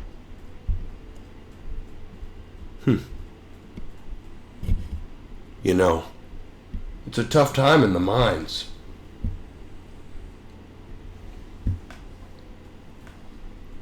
He says that word and he's just going to gauge your reaction. Do you make any hesitation? Yeah, so I'm like thinking about it, like a little bit of that PTSD. I think he's insightful enough he would probably catch it. And I'm like, You know, I have an idea of where they are if you ever want to cause hell.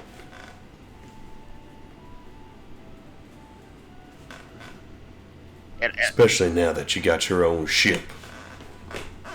so I was like just about to like head off for night, then I turn back and I sit down the counter. I'm like, so where are they? You guys did your little storage run today. I reckon they'd be in that area near there. Hiding in the asteroids. Just gotta find which one.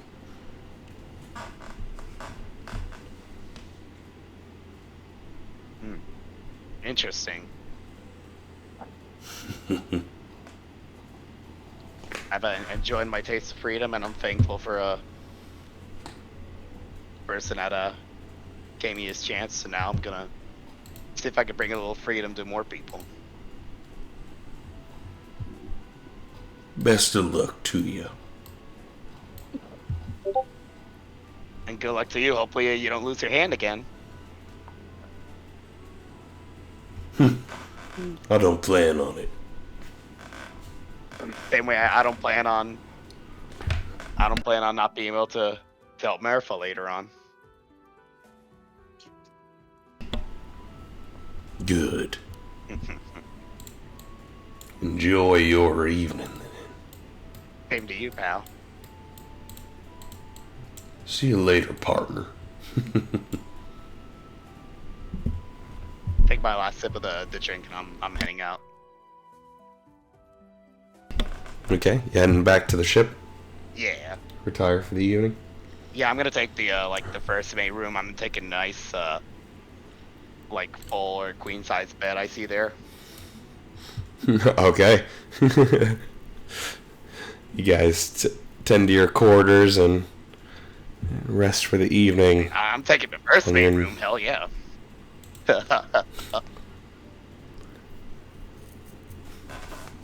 You guys wake in the morning. Guys' ship is a little bit not as beefy as his ship. There we go. Okay. So, the day is yours.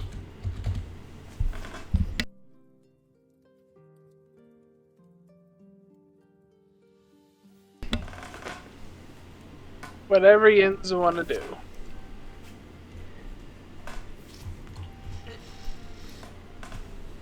Well, we're gonna need some crewmates, Captain.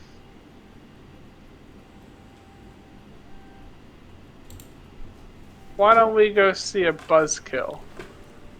He might know some people. Sounds like a The plan. one- He is the one in charge around here. Before we go looking for other crewmates, can we talk as a group? Sure.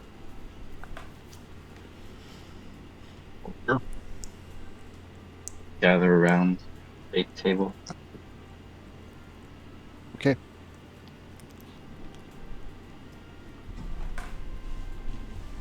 I've been thinking a lot about what our acquaintance said about our group when we were in the miniverse. About us being the bad guys.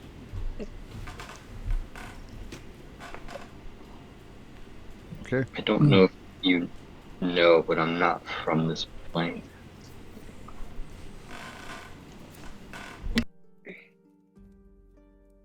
Come from a very dark place.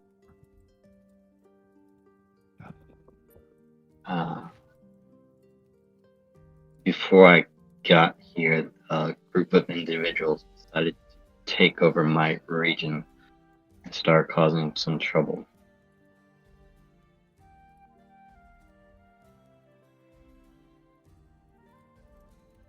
I'm from the Shadow now.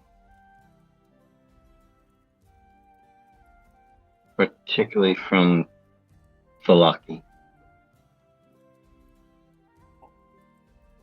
I just don't want our group to become what they became.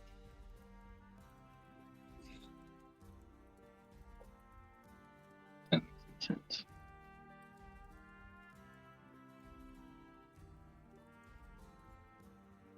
We will not Mhm. become what that group has become. Promise you that.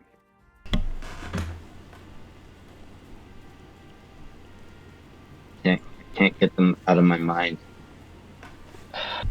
Just the way they came across as just pure evil. Just, you had this little ranger with his pug. Oh god, he was the scariest. I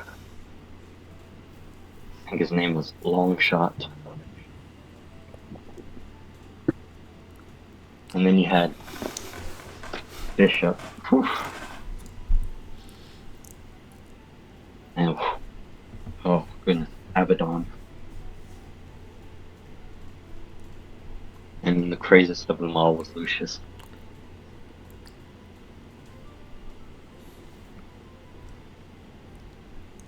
I just want to make sure we're doing what's good for people as well as us.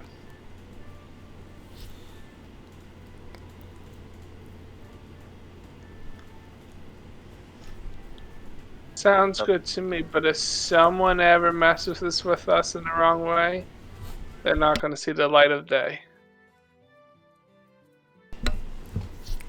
In my opinion. I agree. They seem like fun, interesting people, though. I wouldn't say that you met them. At first they seemed nice. Just over time they just became toxic. And then they punch you in the face. Burning down towns, setting free vampires.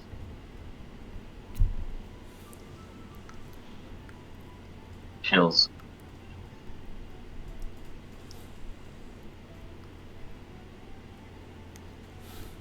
Sounds like a normal day for Cordell.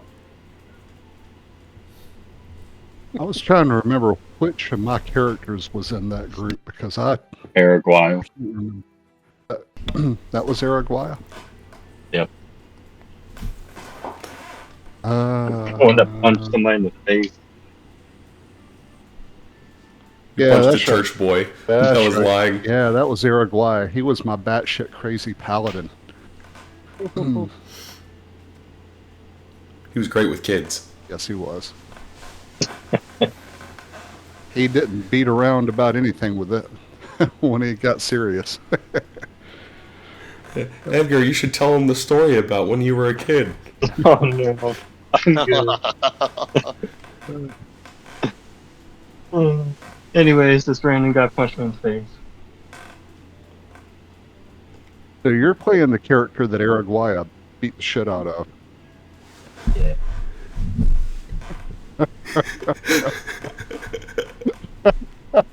Is that really you? Yeah. That's funny. I wouldn't have known that if you hadn't told me that. I'd even forgotten. I was sitting here, I was like trying to remember. I was like, what the hell was my character in that?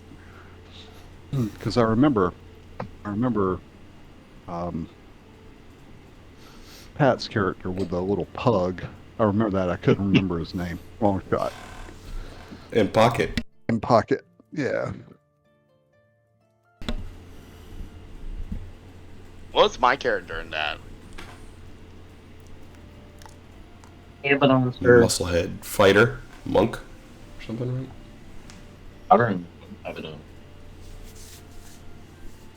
Oh yeah, I was Abaddon in Curse. Mhm. Curse of Strahd. I was Barbarian. Mm-hmm. Yeah, I almost forgot about him. I didn't see I didn't play enough of him.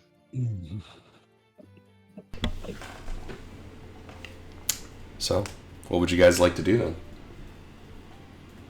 Guess as Edgar is still on more about it, so I'm gonna bring up like, yeah, actually, I wanna for our first adventure, I wanna hopefully get at least a crewmate or two and sail towards those asteroids again.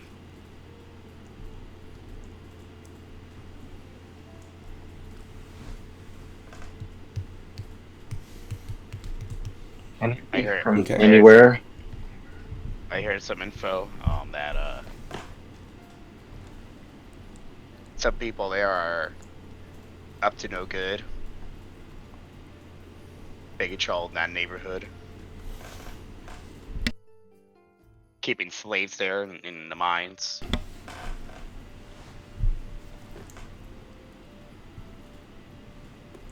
And I had enough of that.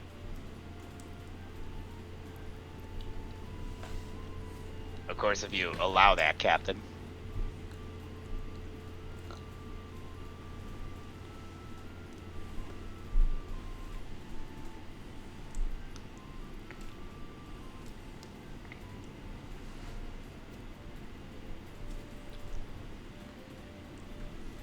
They may have crewmate. Get back to him.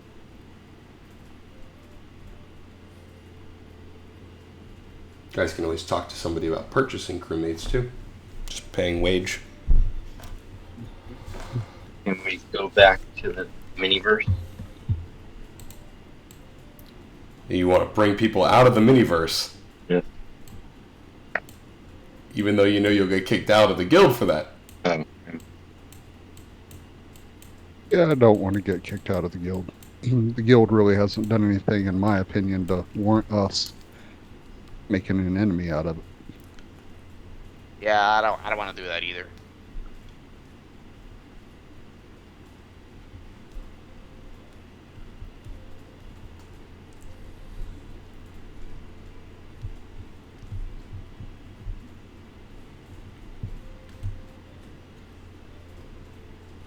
So what you guys gonna do? I guess So we'll we go see. to the local tavern. We'll see Buzzsaw at the tavern. Buzzsaw, okay. Buzzkill. Buzzkirk, okay. Oh. So you guys go see Commander Buzzkirk. You go up to his office, open the door, and you see him. He's kind of like putting a little tiny ship in a bottle. He's doing that thing, and he's like, "Ah, good day. What can I do for you?"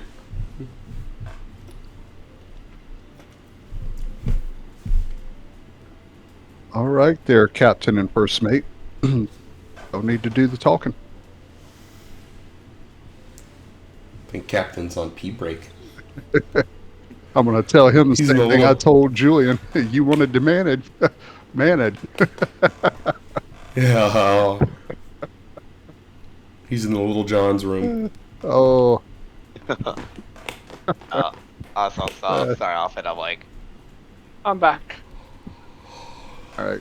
Now remember, John, if you shake it more than twice, you're playing with it. So,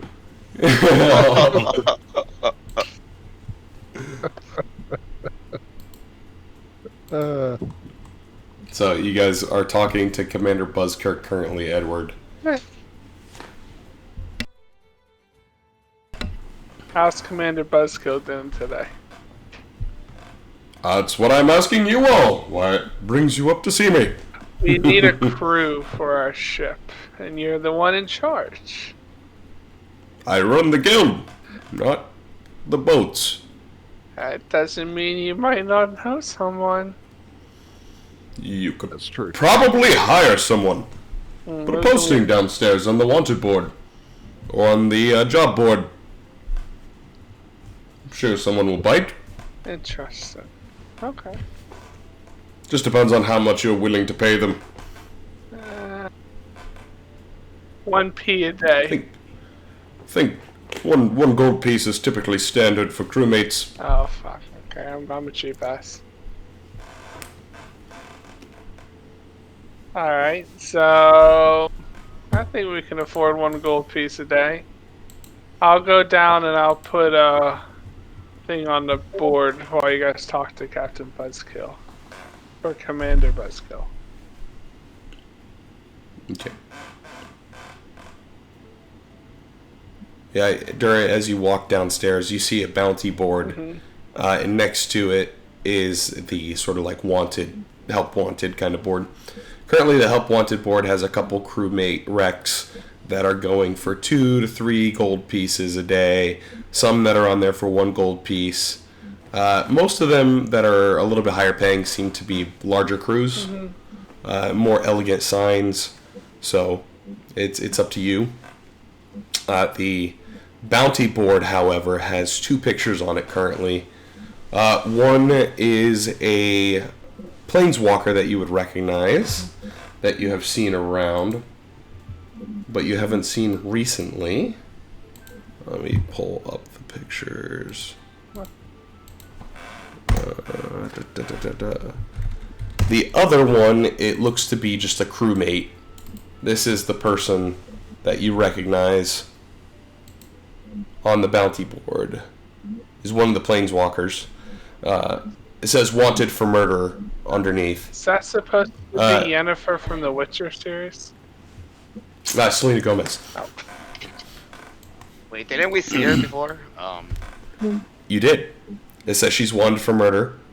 And then next to it, there's another one that says wanted for murder. And it is a random crewmate guy that you feel like you might have seen out on the docks before.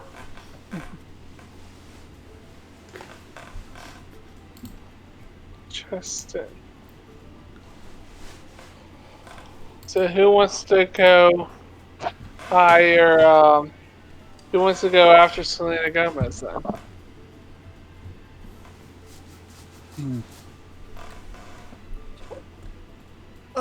I'll go. You'll go? Alright. I'll go. Maybe we can find out if she's single or not. Well, I think we can entice her if we tell her that there are only murderers on the boat. There we go. Maybe she'll join the crew. We can set her murderousness. Maybe we can bail her out of her murder she did. Something like that. Whatever I'm trying to say in my head. I'm getting tired.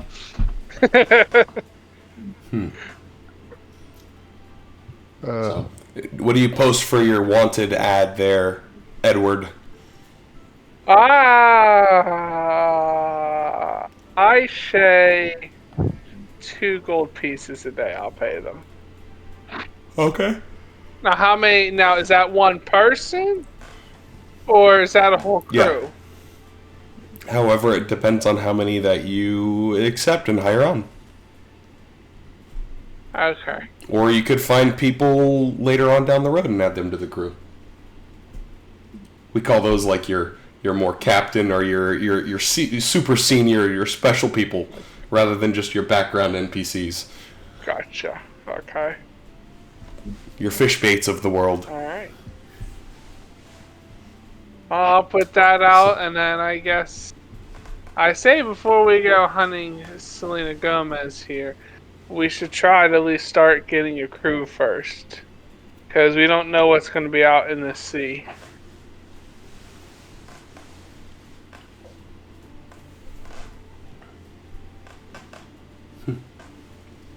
Which, as you guys are posting your wanted board up and your help wanted board and looking and talking over the bounties, you will see Django Fresman walk in, who, Cordell, you spoke with last time. He was the guy that was kind of telling you a little bit about some of the sailings and the adventures out there and the bar at the edge of the world, the tavern at the edge of the universe. And he will come in holding the other guy on the bounty poster, the one that is wanted for murder that looks like a crewmate. He pulls him in. He says, "I've got him. That'll be a couple platinum piece for me, right, Aura?" And she's like, "That it will be, I guess." And he's screaming, the guy that he's holding, he's like, "I didn't do it! I didn't do anything! I promise! How could I kill someone? I've been working!" And he's like, "Tell it to the judge." And he brings him upstairs.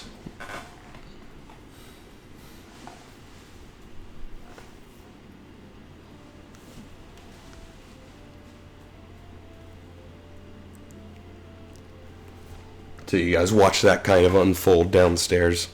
Should we follow out of pure curiosity? Sure. There's a reason the Dungeon Master put it right there in plain sight for us.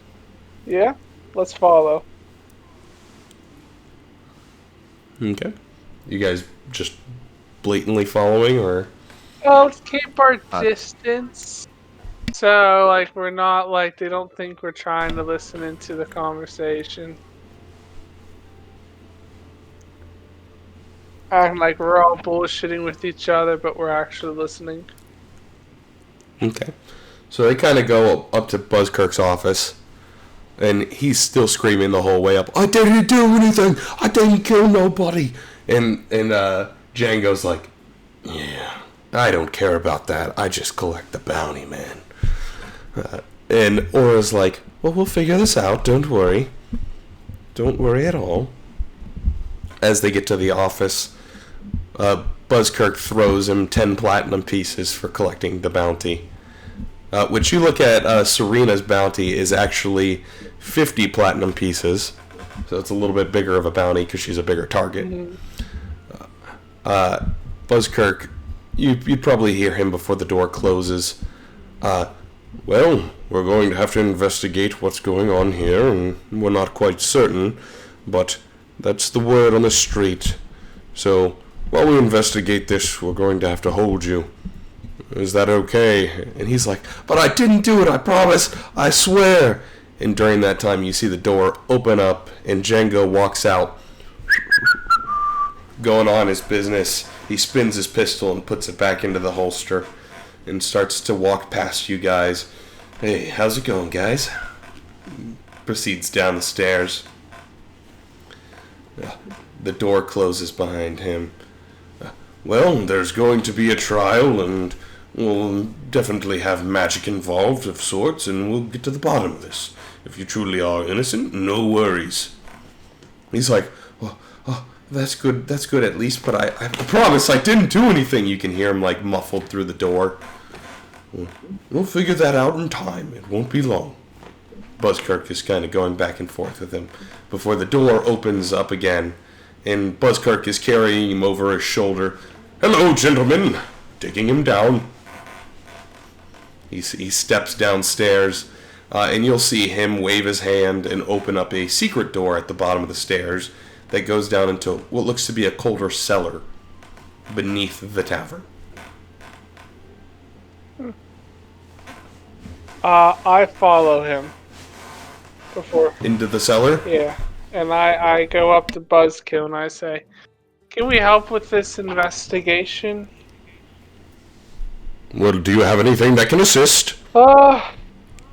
No, but if he's guilty, instead of him losing his life away in a cell or whatnot, he can join the crew and he can work his freedom. Give me a persuasion check. It'll be pretty high because he's convicted of murder, which is pretty serious. Severia. I like that. Serious. I like Severius. So, he's like... He thinks about it.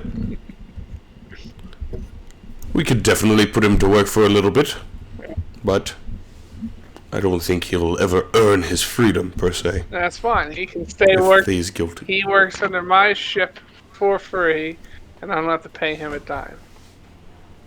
Well, we are going to get Father Aquan to come in here and probably perform a zone of truth, and just ask him.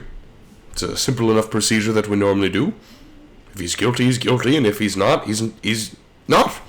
Simple as that. When's this father gonna be here? Soon, probably. Alright, we'll wait for him then. Okay. Which, as you are down here in the cellar area, it has multiple jail cells kind of lined up in the basement down here. And he's kind of like standing on the outside one before he puts them in. And Father Aquan comes out and down the stairs. He's still floating, by the way, with a little bit of water surrounding him. I'm sorry I'm a little late. It took me more than 5 minutes to get here, when I thought it would only take 3. I have sinned, and I'm sorry. He's like, so what seems to be the problem, Buzzkirk? And Buzzkirk's like, well, this one's been convicted of murder, or at least that is what he is sort of doing. So, we just need to find the truth. And he's like, I understand. So he casts the Zone of Truth on the cell, which he would know if he fails or not, which it doesn't seem that he has. Or if he did fail, Father Aquan doesn't seem to budge. And he asks the question, have you murdered anyone? And you see this crewmate guy. He's like, no, I haven't hurt anyone. And you know that he is telling the truth because he would not be able to tell a lie under the Zone of Truth. I haven't hurt anyone. I don't know why I'm being convicted of murder. I didn't do anything. Have you angered anyone recently? Not that I know of. I might have run into some bloke or something the other night with a beer, but I didn't murder nobody. Do you think you were set up? Oh, I don't know why.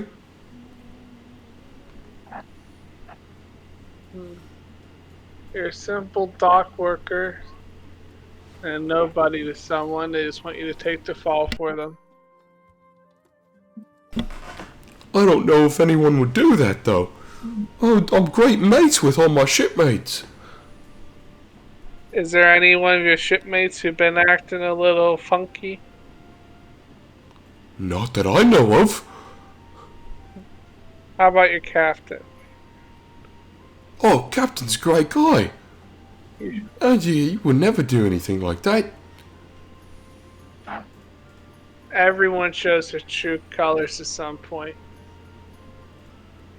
I don't think it'd be anyone on our crew, though. I've been working hard lately. I'm almost up to my promotion point. I'm about to get 3 gold pieces a day.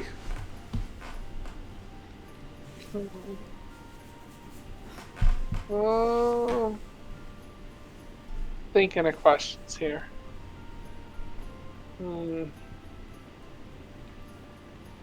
Commander Buzzkirk's like, you guys are quite the interrogators. Well, I'll leave you to it. And he steps upstairs. I'm gonna step up a little bit closer. I'm gonna say, what's your name, friend? Tyrion. My name is Tyrion. Tyrion, I have one question for you. Yes. You like sushi?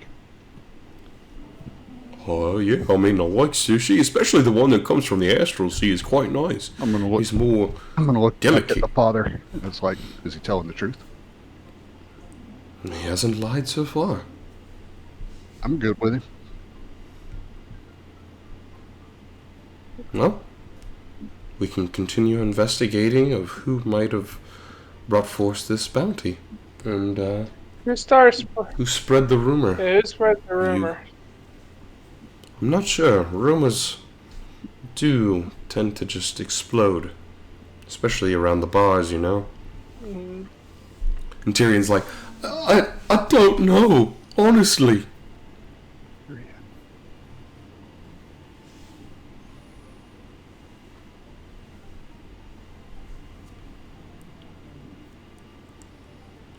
Well, I think we go try to narrow down. We go to the local pubs and try to ask about this and see what we find. But we gotta keep this guy here for a little bit because if they see him walking out scotch-free, the real killer will get away. Yep. If we keep him in here, he'll think he's actually convicted. Yep. It'll draw the real killer out. He'll let his guard down.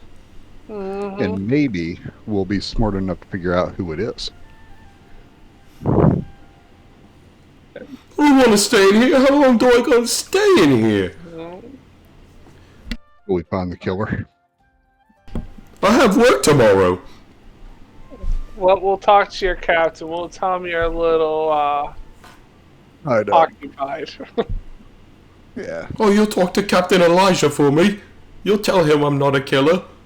Yeah, we know Captain Elijah quite. Oh, okay, perfect. If you want, Edgar will stay here and leave you company.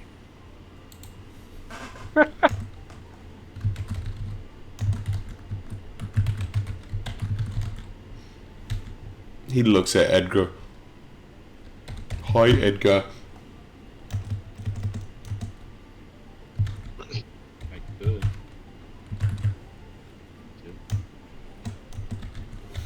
If it's your prerogative.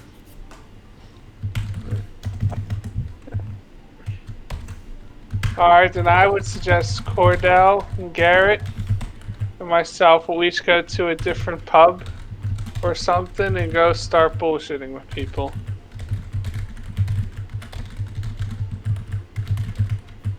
Until we see if we can find out about hearing this rumor.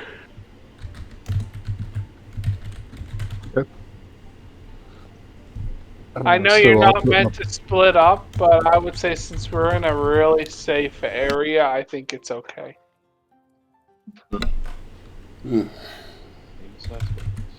Famous last words, absolutely. Yeah, no one's ever died in a tavern. Not yet. Nah.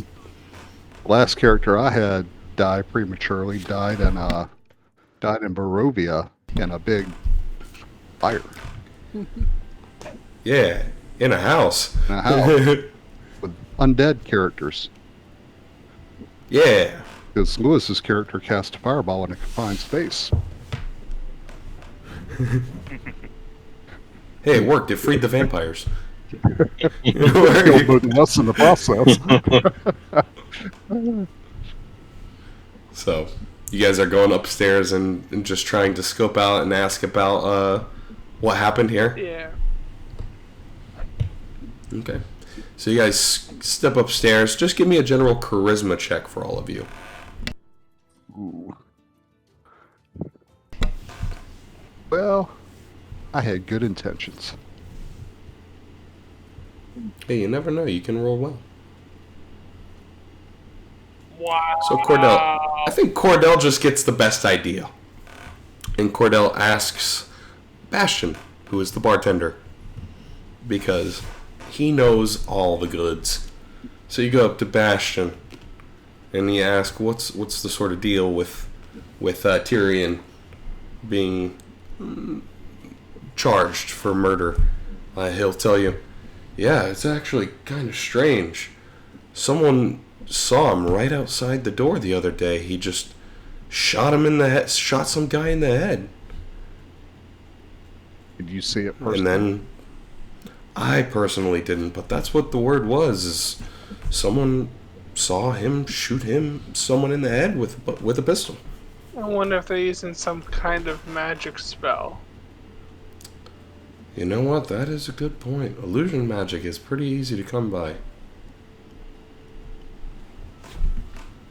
Do you know anyone who does a lot with illusion magic? Illusion magic, you say?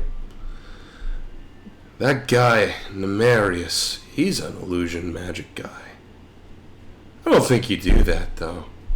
He's got a nice job. He makes a lot of money. Let's go have a chat it with is. him. Amarius. That guy that got murdered, who was he? No, he was just a dockhand, I think. He didn't have a name or anything? Not that I know of. I haven't read his mortuary yet. It is mortuary. Wow. I guess we gotta go find this nefarious guy, see if he knows anything. So you guys are gonna go see Nemarius? Okay. So We'll you follow. all step back into the magic shop where Nemarius is assisting Najura working on magic items in their shop. So let me show you both what they look like again. That's Nemarius the Golden Tiefling and Najura, who is wearing his blue cloak. It's not a bitch. Is that supposed to be Gandalf? No, he's a very powerful wizard. No. Who is He's this? kind of like Gandalf.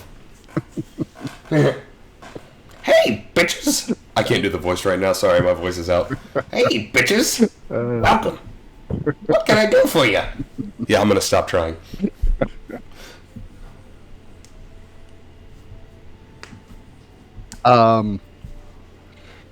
So I'm doing a favor for a friend. There's the things that I do there, Mr. Najura, is I'm an independent third-party fact finder on occasions, and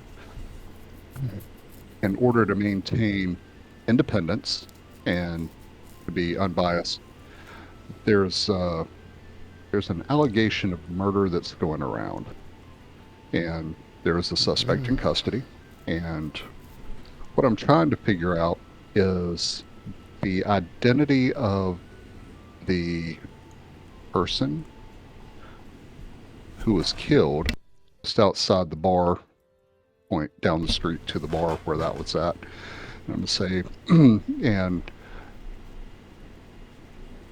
the information I've collected so far suggests that you may have seen something at that time.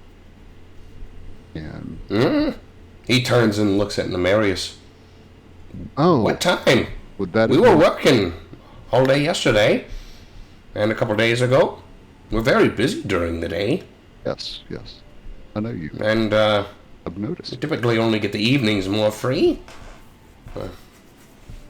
Nemarius, did you see anything during the afternoon?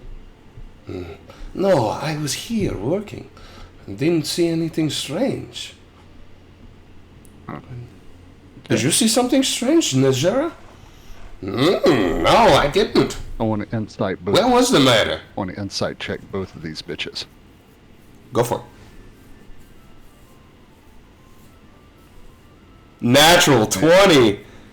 They kind of seem very confused, and they're looking back and forth because they were like, "We were here. Like, where was it?" They're kind of like questioning where was it at, where did it happen, because they don't really know anything. They're like, "Huh?" Okay. So, They seem just as confused as you. I'll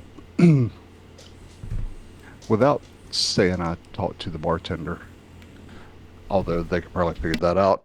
I'll describe the events and roughly the time and ask them if they saw anything out of the ordinary in front of their shop or at about that time. Najera thinks, "I don't think of anything." Nemarius like, "Nemarius can't think of anything happen like that. And Nemarius doesn't know any other wizard with illusion magic. Okay. No sorcerer. Would you take it? Nemarius would know." What about? Okay, so what about? Nemarius, no illusion. I don't suppose you know of an individual who wouldn't necessarily possess illusion magic, but may possess the ability to Changeling. make themselves look like somebody else? Nemarius no changeling. Changeling sneaky, in that case. There might be changeling. There might be a changeling. There might be. There might be, and That is good thinking, friend. well, Ultimate illusionist. I appreciate that. Thank you. That's high praise coming from someone of your stature and skill. Thank you, my friend. Okay. You making Nemarius turn red in the cheek, not gold. He kind of blinks in and out of existence to the left and to the right and up and down for a second before stopping in place. I'm going to look at him real close. I'm going to say, Nemarius. For some reason, you just strike me as being somebody that has a bunch of crows hanging out with him on occasion. I don't know why I feel that way. Nemarius. Bunch of crows with Nemarius? Nemarius do like bird. That was just the strange image that popped into my head just a minute ago. Nemarius with bird. Nemarius, think on this. Okay. And he kind of like peeks up. Najera's like, that could be a possibility of a changeling, though. Although detecting one would be near impossible unless you had some form of goggles of detecting shapeshifters. Sure. You, my friend, are an absolute genius. You know, I've seen one of these before. I can try to recreate it, but it's going to take a little bit of time. Okay. We would appreciate the help. If you're willing to help us out with that.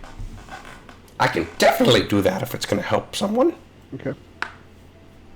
Yeah. Nemarius figure out.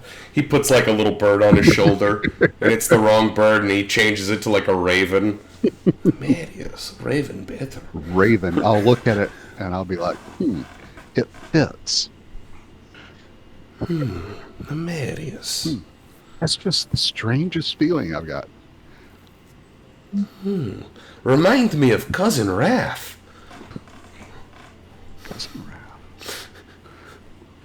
For the life of me, out of character, I cannot remember the character from Concordia who did the double speak and had the birds hanging out with him. I know he interacted with Nemerius, but I can't remember his character. The other character with all the fucking birds that did the double speak all the time. You're thinking of the twins, too, that also did it, and they finished each other's sentences. Yeah. You hated that one. Yes, sir. We finish each other's sentences. Yeah. Yeah. By Raph, is he Good mentioning? Is he mentioning that tiefling from? The black tiefling. My cousin, Rath's. Oh, I thought you meant Raph. Rath, yes. Isn't he from like out of character from Yosera? Yeah. Yes? Oh dang. I'm gonna.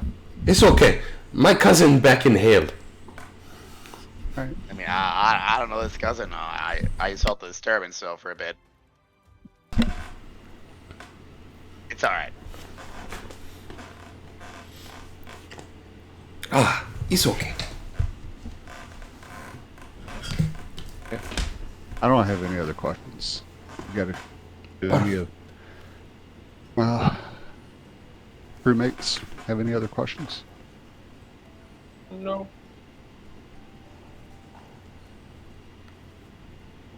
Jura, Yes. I got a crazy question here for you. Have you ever I have a crazy answer. heard of a Turkeysaurus Rex? I can say that I have. It's amazing the crazy stuff we come across in this job. Write that down. Write that down. Najera turns to Nemerius. Nemerius like, I'm writing it. And you see his tail like holding up a pen, writing it down. That will make great Thanksgiving dinner. It's one big turkey. Our feet guild. Yeah. You know, the whole Turkeysaurus Rex story, I got to thinking, that was 4 years ago that we did the Yes. Turkeysaurus Rex. And we have played a lot of D&D, and I can't keep everything straight anymore. Ever since the Turkeysaurus Rex. Yeah. Good times. So, what would you guys like to do?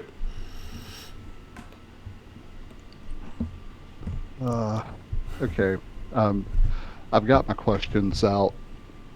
I like the direction that we got pointed because I don't think that either Najura or Nemerius are actual suspects at this point. I think they just were kind of witnesses to help us get pointed in the right direction. So I'm at a point where I need to pass the thinking off to somebody else. My brain's fried. I pass it off to someone else. I'm getting tired. So I'll pass it off. Is it Garrett or Edgar?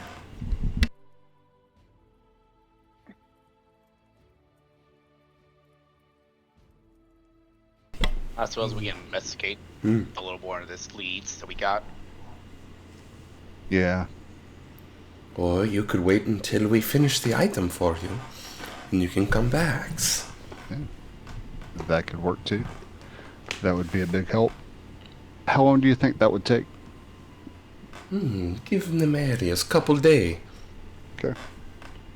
Check back with you in about 2.5 days. Sound good for Nemerius. Go sail, enjoy fresh air while you can. Thank you.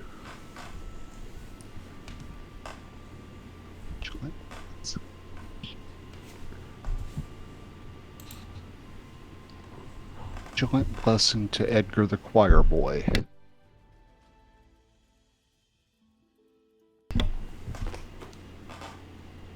Mm-hmm.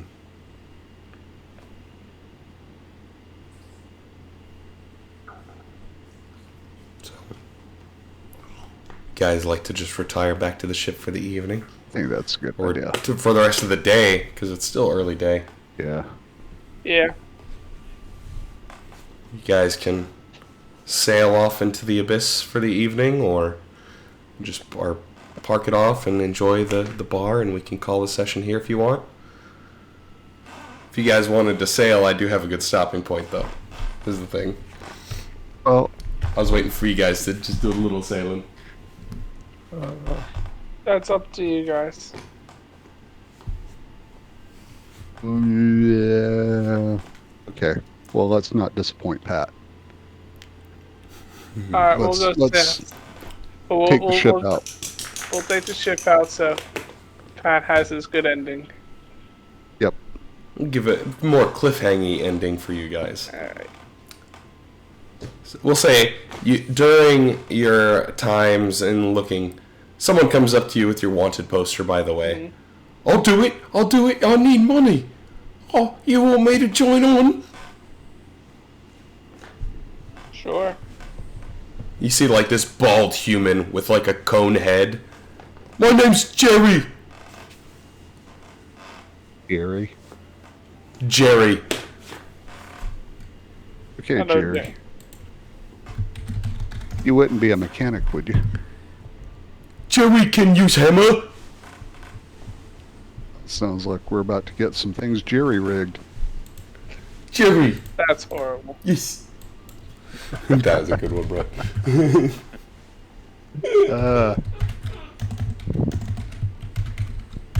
I'll post a picture of what Jerry looks like in the chat here on Discord. But Okay. you guys saddle up Yep. your ship there, and Jerry joins you on. And Jerry pulls out a hammer and he just starts hitting some of the wood and making everything look straight and tidy.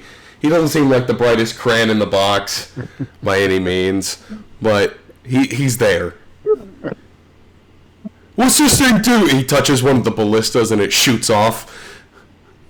Yeah. He's like, that was awesome. I'll put another one in. So Jerry's on the crew now. As you guys sort of sail off back towards the belt there. I want everyone to give me a perception check. And our scout can do it at advantage, if you'd like. Oh, at advantage. Yes, I will do Yep. it at advantage. I'll roll a 10, then an 11. Oh, I got a solid 20. Nat 20. So, Edgar and Garrett, you all are sort of scanning out the horizon, not seeing anything at the moment, and then all of a sudden something comes into your sight, a distance off. You sort of like lean onto the edge of the ship to see, and Edward, you feel it. You see another ship in the distance. You can feel it tingling on the edge of your body. And as you turn the ship, you see a blast of air overtake the ship and push everybody off of the ship, including yourself. Oh. And as you start to fall into space, you experience a sort of suffocation as you leave the bubble of your ship before you land on an asteroid next to your ship. Or you would think you'd land on an asteroid as you land into what's water. And you sink into the water. And as you come up for air, you're in a winter wonderland. And the only thing you see in the distance is a 2-story house with the lights on. and currently there is a blizzard pulling through. The last thing you see as you go over the edge of the ship is Jerry screaming, "Jerry!" as you guys are falling. And he's looking over the ship. Garrett, you make eyes with the captain on the other ship. Is the warden of the jail. That's where we're going to pick it up next time. Wait, so I'm still on the ship? Or... No, you guys all fell off of the ship. So right before I fall, that's where I see the warden. Yep. Oh boy. Pirating the other ship. Hey Garrett, you got her phone number, right? So we'll pick up there.